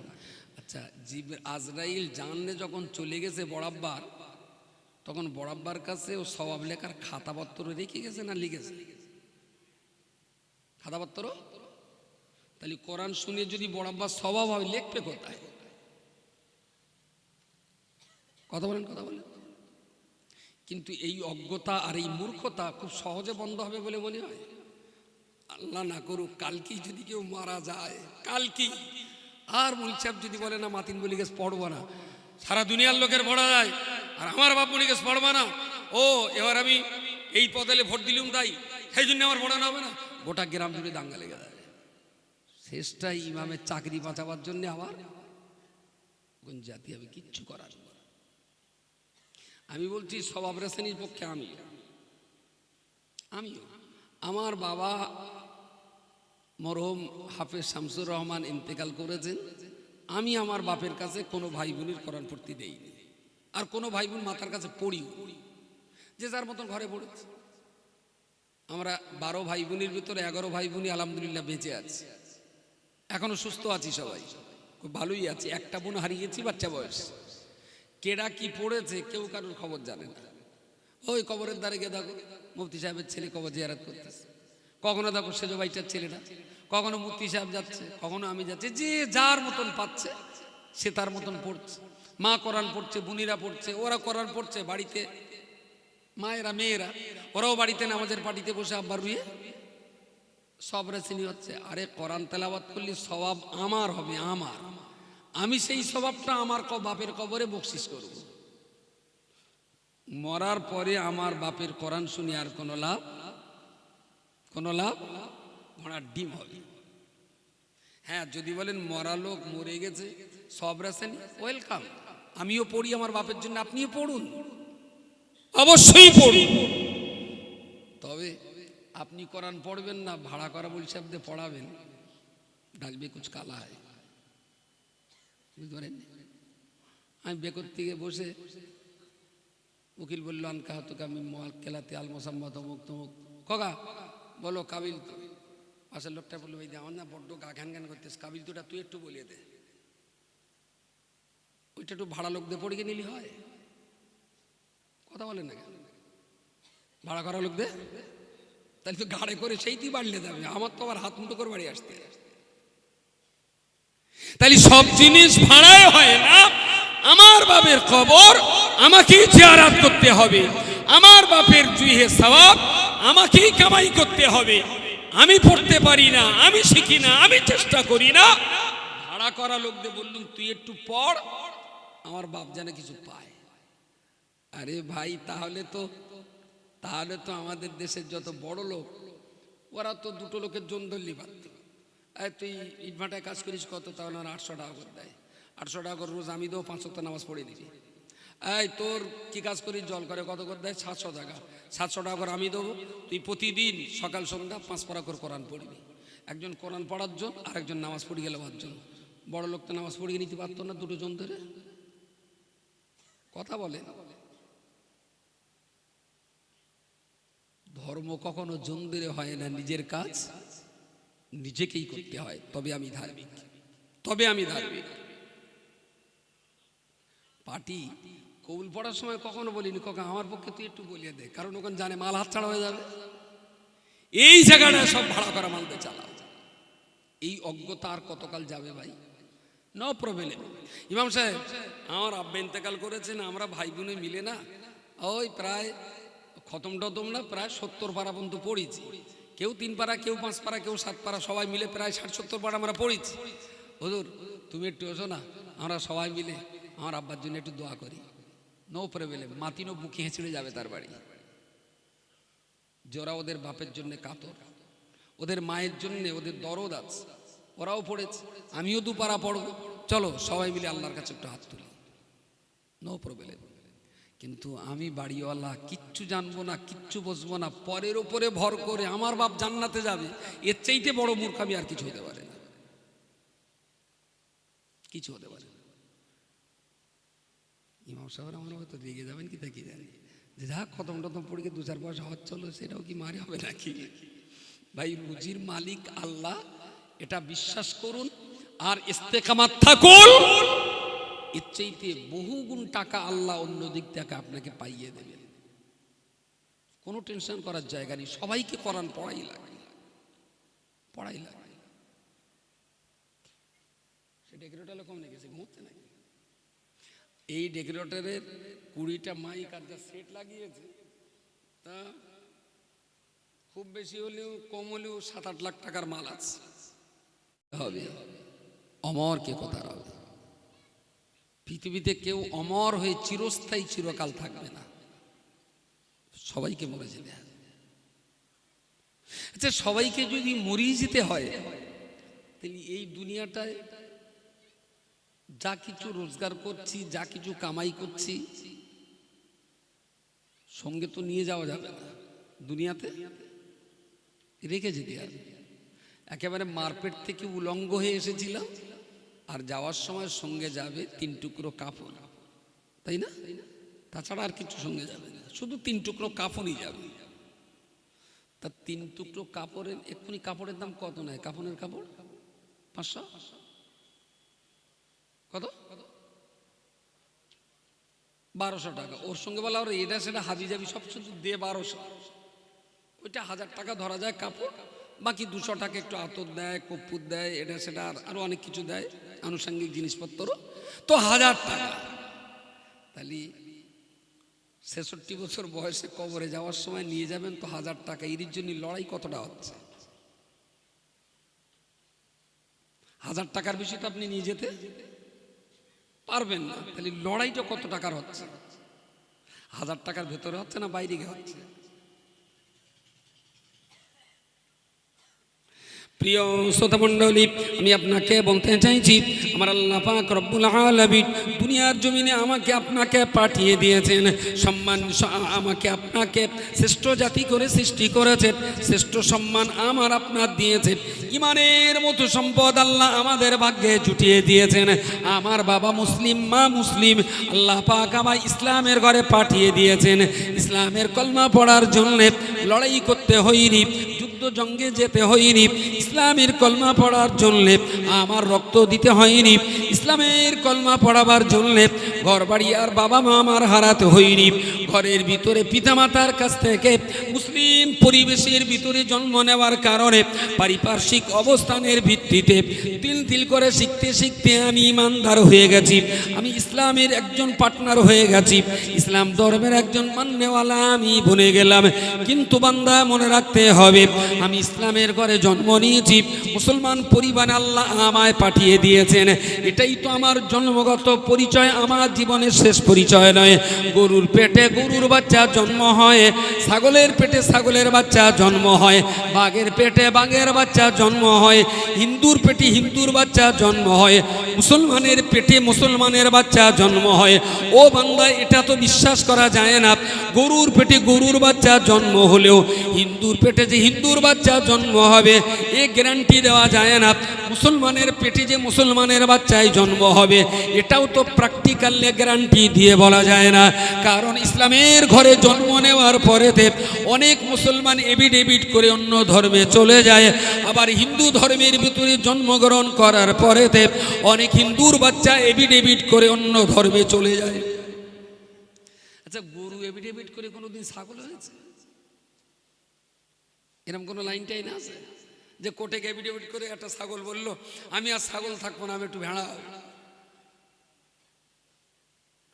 জঙ্গলের হরিণ এভিডেভিট করে বললে আমি প্রচুর পরিমাণে আমার বংশধরকে বাঘে ধরে গিয়েছে, আমি এভিডেভিট করে আমি আজকের থেকে বাঘ হয়ে গেল। গরু ছাগল হরিণ বাঘ সিংহ খরগোশ হাঁস মুরগি এরা এভিডেভিট করে এদের জাত পাল্টায় না, কিন্তু মানুষের বাচ্চা এভিডেভিট করে ওদের জাত, মানুষের জাত। মুসলমান থেকে হিন্দু হয়, হিন্দু থেকে খ্রিস্টান হয়, খ্রিস্টান থেকে ইহুদি হয়, ইহুদি থেকে বৌদ্ধ হয়, বৌদ্ধ থেকে ঘুরে আবার মুসলমান হয়। এরা ধর্মীয় চরিত্র পাল্টায়। তাহলে গরুর পেটে যে গরুর বাচ্চা হবে এটা গ্যারান্টি, কিন্তু মুসলমানের পেটে যে মুসলমানের বাচ্চা হবে এটার গ্যারান্টি বড্ড জটিল হচ্ছে নাকি? এটার গ্যারান্টি নেই। মুসলমান হতে গেলে না ইসলাম জানতে হয়, ইসলাম পড়তে হয়, ইসলাম বুঝতে হয়, তিল তিল করে জীবনে কাজে লাগাতে হয়, তিলে তিলে জীবনে কাজে লাগাতে হয়। দেইতি গ্রামে কত পরিবার টোটাল? মোটামুটি 160-70। আমাদের এই গ্রামটাতে 160-70টা পরিবার নিয়ে আমাদের এই ছোট্ট গ্রাম। বেশ, আমাদের এই 160-70টা পরিবারে আপনার মতো মানুষ মিনিমাম 100 আছে, যুবক বৃদ্ধ মিলে 300 আশা করা যায় পুরুষ মানুষ। আচ্ছা, 300 পুরুষ মানুষের ভিতরে আপনাদের এই 60-70 জন মানুষকে আল্লাহ আজকে সভা শোনার জন্য নির্বাচন করেছেন। আজকে যে আজকে সভাটা এই কজন মিলে শুনুক, আর বাকিরা কেউ ঘুমাক, কেউ হসপিটালে থাক, কেউ থানায় থাক, কেউ সবজি নিয়ে কলকাতায় নিয়ে যায়, যে যার মতন কাজে আছে। আপনার এই 70 জন মানুষ আপনাদেরকে আল্লাহ আজকের এই সভা শুনবার জন্য নির্বাচন করেছেন। সুতরাং আজকের দিনের ক্ষেত্রে ভাগ্যটা আপনারও খুব খারাপ না, আপনিও ভাগ্যবান। বলবেন কোন অ্যাঙ্গেল দিয়ে? রব্বুল আলামিন আল্লাহ কোরআনুল কারীমের অপর একটা জায়গায় বলেছেন, কুনতুম খায়রা উম্মাতিন উখরিজাত লিন-নাসি তা'মুরুনা বিল মা'রুফি ওয়া তানহাউনা আনিল মুনকারি ওয়া তু'মিনুনা বিল্লাহ। হে পৃথিবীর মানুষ, ঈমানদার বান্দারা, আমি আল্লাহ ঈমানদার বান্দা হিসাবে তোমাদেরকে বাছাই করে নিলাম। কুনতুম খায়রা উম্মাতিন, তোমরাই হলে বিশ্বের ভিতরে ভালো জাতি। উখরিজাত লিন-নাসি, মনুষ্য জাতির ভিতরে আমি আল্লাহ তোমাদেরকেই বাছাই করে নিলাম। পৃথিবীর শান্তি বজায় রাখার দায়িত্ব আমি আল্লাহ মুসলমানদেরকে দিয়ে দিলাম। কান্নার চোখের পানি মোছাবার দায়িত্ব আমি আল্লাহ মুসলমানদেরকেই দিয়ে দিলাম। ক্ষুধার্ত ব্যক্তির ক্ষুধা নিবারণের দায়িত্ব আমি আল্লাহ মুসলমানদেরকেই দিয়ে দিলাম। উলঙ্গ ব্যক্তিদের কাপড় পরাবার দায়িত্ব আমি আল্লাহ মুসলমানদেরকেই দিয়ে দিলাম। আগুন লেবাবার দায়িত্ব আমি আল্লাহ মুসলমানদেরকেই দিয়ে দিলাম। ঝগড়া ফাসাদ মানডাঙ্গা খুন খারাপি এগুলো মেটাবার দায়িত্ব আমি আল্লাহ মুসলমানদেরকেই দিয়ে দিলাম। রব্বুল আলামিন বলেছেন, তাম দুনিয়াতে যত জাতি আর যত গোষ্ঠী, যত মানুষ বসবাস করুক না কেন, যত ধর্মের মানুষ থাক না কেন, উখরিজাত লিন-নাসি, তাম দুনিয়া সকল মানুষদেরকে শান্তি আর নিরাপত্তা রাখার জন্য আমি আল্লাহ বাছাই করে নিলাম মুসলমানদেরকে। তাম দুনিয়ার মানুষকে, সমস্ত দুনিয়ার প্রাণী জগৎকে, এই পৃথিবীর পরিবেশ পরিস্থিতিটাকে সুন্দর সুরক্ষা দেওয়ার দায়িত্ব আমার আল্লাহ মুসলমানদের উপরে ছেড়ে দিয়ে বললেন, উখরিজাত লিন-নাসি, তোমরা হলে আমি আল্লাহ আমার পক্ষ থেকে বাছাই করা জাতি। তোমাদের হাতে কোরআন তুলে দিলাম। আমার কোরআন তোমরা পড়বে, আমার কোরআন তোমরা বুঝবে, আমার কোরআন তোমরা তোমাদের জীবনে কাজে লাগাবে। অন্য মানুষেরা মারপিট করবে, অন্য মানুষেরা মারপিট করবে, মুসলমানরা ছুটে যে তাদের মারপিটের বিচার করে শান্ত করে দেবে। অন্য মানুষেরা আগুন লাগিয়ে দেবে, মুসলমানরা ছুটে যেয়ে অন্যের লাগানো আগুন ঠান্ডা করে দেবে। অন্য মানুষেরা অপরের খাবার কেড়ে খাবে, মুসলমানরা ছুটে যেয়ে নিজের খাবার ক্ষুধার্ত ব্যক্তিকে খাইয়ে ক্ষুধা নিবারণ করবে। পৃথিবীর মানুষেরা অন্যকে উলঙ্গ করে ছেড়ে দেবে, মুসলমান তোমরা ছুটে যেয়ে উলঙ্গ ব্যক্তিদের কাপড় পরিয়ে দেবে। পৃথিবীর মানুষ অন্যের হক নষ্ট করে দেবে, মুসলমান জাতি তোমরা ছুটে যেয়ে অন্যের হক প্রতিষ্ঠা করবার চেষ্টা করবে। পৃথিবীর অন্য জাতের মানুষেরা অন্যের চোখের পানি ফেলে তাকে কাঁদিয়ে ছাড়বে। ও মুসলমান জাতি, আমি আল্লাহ তোমাদেরকে শান্তির প্রতীক করে সৃষ্টি করে পাঠিয়ে দিলাম। অন্য জাতের মানুষেরা মানুষ হয়ে মানুষকে কাঁদাবে, আর তুমি মুসলমানের বাচ্চা ছুটে যে অন্যের কান্নার চোখের পানি মুছিয়ে হাসি ফোটাবে। কুনতুম খায়রা উম্মাতিন, কুনতুম খায়রা উম্মাহ, তোমরাই হলে পৃথিবীর ভিতরে সবচেয়ে ভালো জাতি, তোমরাই হলে পৃথিবীর ভিতরে সবচেয়ে উন্নত জাতি। তোমাদের হাতেই কোরআন দিয়ে বলছি, জগৎ শান্তিতে রাখার দায়িত্ব তোমাদের। এই বিশ্ব শান্তিতে থাকবে তোমাদের জন্য। তোমরাই ঝগড়া বাঁধানো মানুষের মাঝখানে ফয়সালা করে দেবে। সে বিচার ফয়সালা কোরআনের ভিতরে আছে। লোকে আগুন লাগাবে, তোমাদের দায়িত্ব থামিয়ে দেওয়ার। কিভাবে থামাবে তার দৃষ্টান্ত কোরআনে বলা আছে। লোকে অন্যের খাবার কেড়ে খাবে, ক্ষুধার্ত মানুষেরা হাহাকার করবে। তোমাদের দায়িত্ব নিজের ভাত নিজের রুটি অর্ধেক তুমি খাও, অর্ধেকটা ক্ষুধার্ত ব্যক্তিকে খাইয়ে তাদের ক্ষুধা নিবারণ করো। অন্যেরা মারামারি করবে, তোমরা থামিয়ে দেবে। অন্যেরা কাঁদাবে, তোমরা চোখের পানি মোছাবে। কুনতুম খায়রা উম্মাতিন, তোমরাই হলে বিশ্বের ভিতরে ভালো জাতি। কোরআনের এই অসম্ভব রকমের সুন্দর কথাগুলো আমরা একটু বুঝতে জানলাম না। যদি আমরা সেই কথাগুলো জানতাম, বুঝতাম, পড়তাম, কাজে লাগাতাম, মুসলমানদের বেইজ্জতি করার মতন শক্তি পৃথিবীর নিচে, আসমানের নিচে আর জমিনের উপরে থাকতো না কেউ। আসলে আমাদের হাতে সব আছে, সব আছে, শুধু আমাদের ব্যর্থতার কারণেই আমরা আজ অপমানের গ্লানির সাগরে হাবুডুবু খাচ্ছি। লজ্জা, শরম আর অপমান, অপমান আর অপমান। কিসের কারণে? আমরা আমাদের জাতির জাতীয় মর্যাদা, আমাদের জাতীয় দায়িত্ব আর কর্তব্য আমরা সুসম্পন্ন করতে পারিনি। তাম সৃষ্টি মনুষ্য জাতির ভিতরে আল্লাহ নির্বাচন করেছেন মুসলমানদেরকে।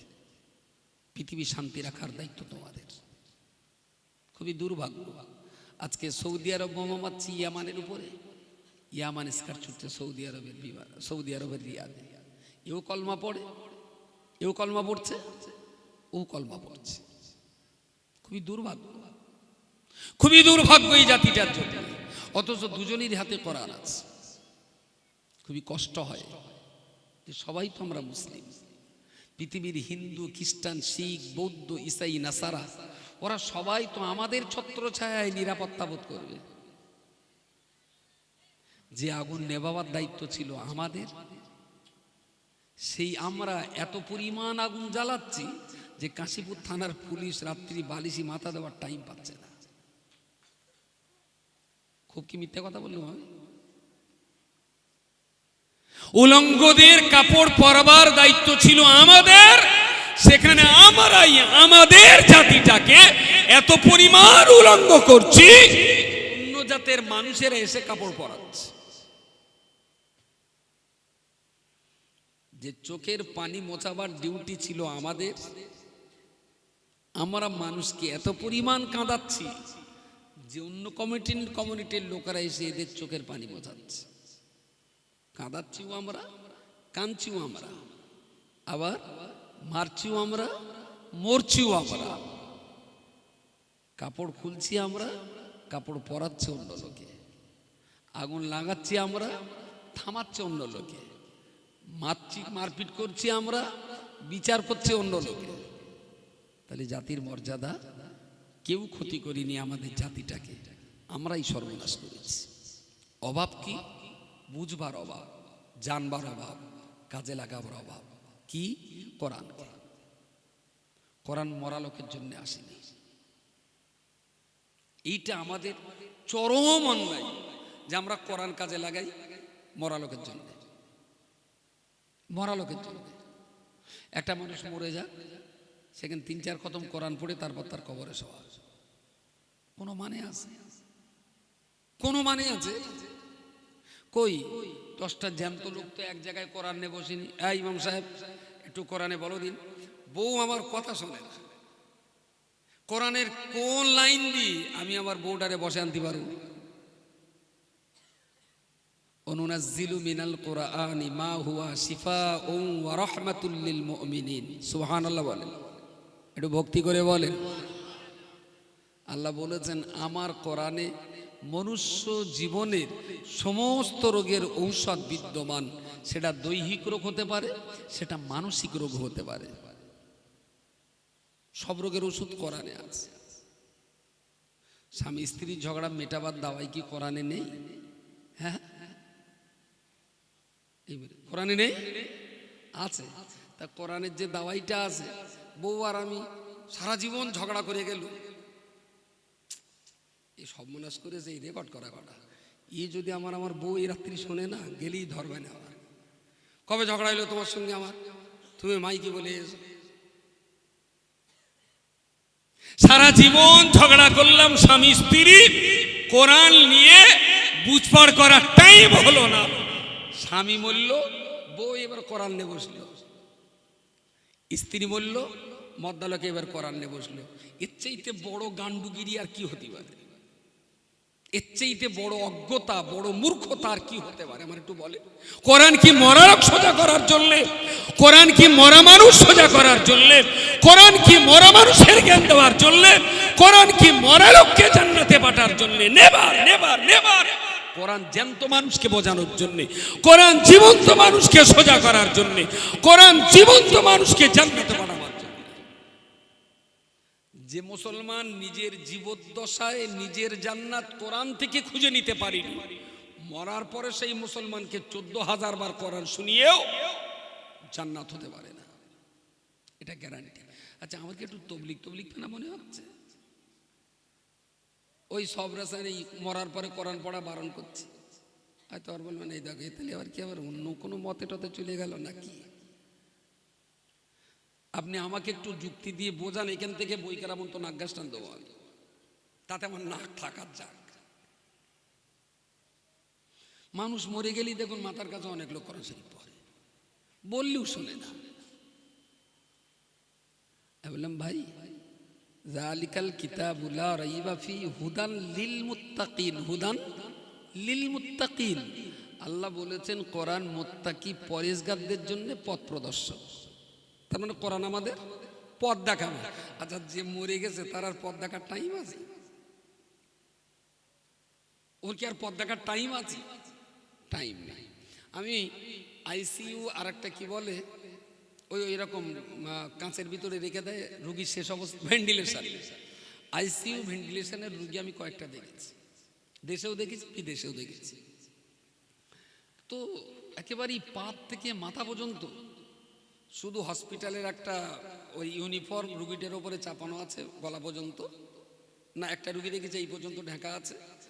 আর এর ভিতরে গোটা দে, এখানে একটা মেশিন এরকম, এখানে একটা এরকম, পেটের এখানে এরকম, এখানে একটা এরকম, হাতে একটা এরকম, তারপরে এখানে আবার স্যালাইন, তারপরে কপালের দুই পাশে দুটো দেরাম চেপে রেখে দিয়েছে, তার কানের এখানে একটা দেওয়া, আবার এপাশে দেওয়া, এপাশে দেওয়া, পায়ে দেওয়া, বুড়ি আঙুলি দেওয়া। মানুষটার দেখলে মনে হচ্ছে ট্রান্সমিটার। কতটা যে তার দেহের ওপর দিয়ে বয়ে গেছে তার কোনো ইয়াত্তা নেই। শুধুমাত্র ওর পেটটা সামান্যতম একটু আপ ডাউন হচ্ছে, কোনো সেন্স নেই, কোনো কথা নেই, কোনো জ্ঞানও নেই। 3টে ডাক্তার দেখতে পাচ্ছি, কেউ রুগীর দিকে ফিরেনি। বড় 36 ইঞ্চি কি 42 ইঞ্চি একটা এলসিডি আছে, 4টে-5টা ডাক্তার দেখলাম ওই দিকে ফিরে আছে। কখনো ডাক্তাররা ওই দিকে চোখ রেখে এদিকে একটু কম দিচ্ছে, আবার এর একটু বাড়াচ্ছে, চোখ ওই দিকে। হঠাৎ একটা টাইমে দেখা গেল পুরো স্কিনটা সাদা হয়ে গেছে। এতক্ষণ যে মিটার উঠছিল নাপছিল, এদিকে যাচ্ছিল এদিকে যাচ্ছিল, ইসিজি থেকে সব কিছু, এখন আর পুরো স্ক্রিন সাদা। ডাক্তার তিনজনেই মাথা নিচু করে, 3-4 জন ডাক্তার মাথা নিচু করে মন খারাপ করে উঠে চলে গেল। নার্সরা এসে দেখলাম আস্তে আস্তে করে ট্রান্সমিটার এসে তার সব, তার মানে রুগী আর আছে, মারা গেছে। সব খুলে নিলে, স্যালাইনটা খুলে নিলে, পালস মিটার খুলে নিল, অক্সমিটার খুলে নিল, এদের হার্টের প্যালপিটেশন ছিল সেটা বার করে নিলে, তারপরে ইসিজির যা যন্ত্র ছিল সেগুলো বার করে নিল, যা যা ছিল সব খুলে নিলে, স্যালাইনটাও নিলে, অক্সিজেন ছিল নাকের ভেতরে সেটাও বের করলেন। তাহলে স্বাস্থ্যবিজ্ঞানীরা বলল ওর আর অক্সিজেন থেকে শুরু করে আর কোনো কিছু টানার ক্ষমতা একটা সাদা কাপড় মুড়িতে বাড়ি এনে এইবারে আমরা বসে গেলাম ওরে কোরআন খাওয়াবো। বুঝতে পারেননি? ডাক্তাররা এতগুলো খাবার যাদের ছিল সব খুলে নিলে, জোর আর নেওয়ার মতো কোনো ক্ষমতা নেই। এইবারে আমরা লেগে গেলাম ওরে আমরা কোরআন খাওয়াবো। নানি চাচি দাদিরা বসে গেল কোরআন খাওয়াবে, বড়াব্বা মরে গেছে। তা এক একজন এক এক রকম সুরি কোরআন শরীফ পড়তেছে, সেসব শুনলি তো জিব্রাইল যদি শোনে জিব্রাইলের হার্ট অ্যাটাক করে। যে এরা আমি যে 30 পারা কোরআন আল্লাহর কাছ থেকে সেটা কি করেছিস, তোরা যা পড়তেছিস সে তো আমি আনিনি, আমি তো এরকম কোরআন আনি, তোরা পেলি কোথায়? মা চাচিরা পড়লো সেই কোরআন। আমি 12 চাচি ওঠো আর পড়তে হবে না। তাহলে খোকা আমার এখনো ইয়াসিন দেওয়া হয়নি, তারপর তুকার জীবন দেব, তুকার জীবন দেবে, ইয়াসিন দেবে। আমি চাচি তুমি যা তুকার জীবন দেবা, আমার পায়ে দোকানে ধরবে, তুমি ওঠো, তাহলে ওই তুকার জীবন এই ইয়াসিন যা দেখতো, আর এরপরে যদি আবার তুকান জীবন দাও ওই চাষ আবার ঠেলে উঠতে পারে। তুমি চাষি বন্ধ করো, তুমি আর দিও না, ও যা রয়েছে ভালোই রয়েছে, ছটফট করবে না তোমার এই কথায়। স্বভাব তো ওতে হবেই না, উল্টে আরো সমাজের 100 মহিলা যদি কোরআন পড়ে, আমি জানি না কেউ যদি ভালো আলেম হাফেজের কাছ থেকে শিখে থাকে সেটা ব্যতিক্রম, তবে শতকরা 2 থেকে 5টা হতে পারে, তার বেশি নেই। আকসার ভুল পড়ে। এরপরে যদি বলেন না, যদি সুস্থভাবে ভালো কোরআন পড়নেওয়ালাদের যদি দিয়ে শোনানো হয়, আমি বলি ওটাও বোকামি। যারা ভালো হাফেজ মাওলানা আছেন তাদেরকে যদি মরলোকের কোরআন শোনানো হয়, আমি বলছি ওটাও বোকামি, কোনো দরকার নেই। তো আর মাথার কাছে কোরআন শোনাবার কি দরকার আছে? শুনলে সওয়াব হয়। আমি বললাম আল্লাহ, আপনি শুনলেন আলিফ লাম লাম হে, এই আল্লাহ শব্দটা আমি উচ্চারণ করেছি, আপনি শুনেছেন, আমার 4-10কে 40টা সওয়াব, আপনারও 4-10কে 40টা সওয়াব। সুবহানাল্লাহ বলেন, একটু জোরে বলেন সুবহানাল্লাহ। সিন বে হে নুন আলিফ লাম লাম হে, সুবহানাল্লাহ। 7টা 5 আর 3 8টা অক্ষর, তাহলে আমারও 80টা সওয়াব, আপনারও 80টা সওয়াব। দুবার বলেছেন মানে আমারও 160, আপনারও 160। এবারে আমি বলেছি আর আপনি শুনেছেন আবার পড়েছেন, তাহলে শোনার জন্য একবার, পড়ার জন্য একবার, 160 ডবল 200, 320টা। আচ্ছা, এই যে সওয়াব হচ্ছে, লেখার ফেরেশতা আছে তো, কিরামান কাতিবিনা ইয়ালামুনা মা তাফআলুন, তোমরা যা কিছু করছো সব কিছু কিরামান কাতিবিন জানেন, সম্মানিত ফেরেশতা, তারা লিখেও রাখেন। আচ্ছা, আজরাইল জানলে যখন চলে গেছে বড়াব্বার, তখন বড়াব্বার কাছে ও সওয়াব লেখার খাতাপত্র রেখে গেছে না লিখেছে? খাতাপত্র। তাহলে কোরআন শুনে যদি বড়াব্বার সওয়াব হয়, লিখবে কোথায়? কথা বলেন। কিন্তু এই অজ্ঞতা আর এই মূর্খতা খুব সহজে বন্ধ হবে বলে মনে হয়। আল্লাহ না করুক কালকেই যদি কেউ মারা যায়, কালকেই আর মুল সাহেব যদি বলে না মাতিন বলি গেছে পড়বো না, সারা দুনিয়ার লোকের পড়া যায় আর আমার বাপ বলি গেছে পড়বা না, ও এবার আমি এই পদেলে ভোট দিলুম তাই সেই জন্য আমার পড়ানো হবে না, গোটা গ্রাম জুড়ে দাঙ্গা লেগে যাবে। শেষটাই ইমামের চাকরি বাঁচাবার জন্য আবার গুঞ্জাতি হবে, কিচ্ছু করার। আমি বলছি সওয়াব রেসানির পক্ষে আমিও আমার বাবা মরহুম হাফেজ শামসুর রহমান ইন্তেকাল করেছেন, আমি আমার বাপের কাছে কোনো ভাই বোনের কোরআন পড়তে দেইনি, আর কোনো ভাই বোন মাথার কাছে পড়িও, যে যার মতন ঘরে পড়েছে। আমরা 12 ভাই বোনের ভিতরে 11 ভাই বোনই আলহামদুলিল্লাহ বেঁচে আছি, এখনো সুস্থ আছি, সবাই খুব ভালোই আছি। একটা বোন হারিয়েছি বাচ্চা বয়স, কেডা কি পড়েছে কেউ কারোর খবর জানে না। ওই কবরের দ্বারে গিয়ে দেখো মুফতি সাহেবের ছেলে কবর জিয়ারত করতেছে, কখনো দেখো সেজো ভাইটার ছেলেটা, কখনো মুফতি সাহেব যাচ্ছে, কখনো আমি যাচ্ছি, যে যার মতন পাচ্ছে সে তার মতন পড়ছে। মা কোরআন পড়ছে, বুনিরা পড়ছে, ওরা কোরআন পড়ছে, বাড়িতে মায়েরা মেয়েরা ওরাও বাড়িতে নামাজের পাটিতে বসে আব্বার রুয়ে সব রেসিনি হচ্ছে। আরে কোরআন তেলাওয়াত করলে সওয়াব আমার হবে, আমার, আমি সেই স্বভাবটা আমার বাপের কবরে বকশিস করব। মরার পরে আমার বাপের কোরআন শুনি আর কোনো লাভ, কোনো লাভ, ঘোড়ার ডিম হবে। হ্যাঁ, যদি বলেন মরা লোক মরে গেছে সব রাসেন, ওয়েলকাম, আমিও পড়ি আমার বাপের জন্য, আপনিও পড়ুন, অবশ্যই পড়ুন। তবে আপনি কোরআন পড়বেন না, ভাড়া করা বলি সাহেবদের পড়াবেন, ডালবে কুছ কালা হয়, বুঝতে পারেন। আমি বেকর থেকে বসে, উকিল বললো আনকা হতকে আমি কেলাতে আল মোসাম্মত অমুক তমুক, খোকা বলো কাবিল তো, পাশের লোকটা বললো ভাই আমার না বড্ড গা ঘ্যান ঘ্যান করতেস, কাবিল তোটা তুই একটু বলিয়ে দে, ওইটা একটু ভাড়া লোকদের পড়িয়ে নিলি হয়, কথা বলেন না কেন, ভাড়া করা লোকদের, তাহলে তো গাড়ি করে সেইটি বাড়লে যাবে, আমার তো আবার হাত মুঠো করে বাড়ি আসতে। তাহলে সব জিনিস ভাড়ায় হয় না।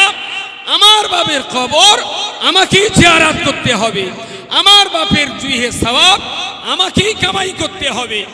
আমি পড়তে পারি না, আমি শিখি না, আমি চেষ্টা করি না, ভাড়া করা লোকদের বললুম তুই একটু পড়, আমার বাপ যেন কিছু পায়।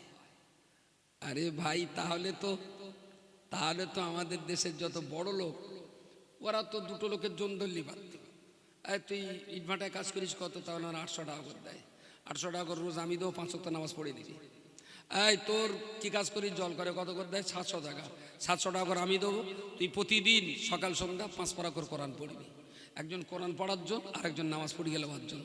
বড় লোক তো নামাজ পড়িয়ে নিতে পারতো না দুটো জন ধরে, কথা বলে। ধর্ম কখনো জন ধরে হয় না, নিজের কাজ নিজেকেই করতে হয়, তবে আমি ধার্মিক, তবে আমি ধার্মিক।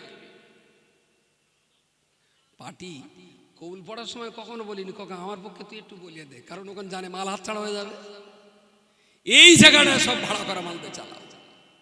এই অজ্ঞতা আর কতকাল যাবে ভাই? No problem.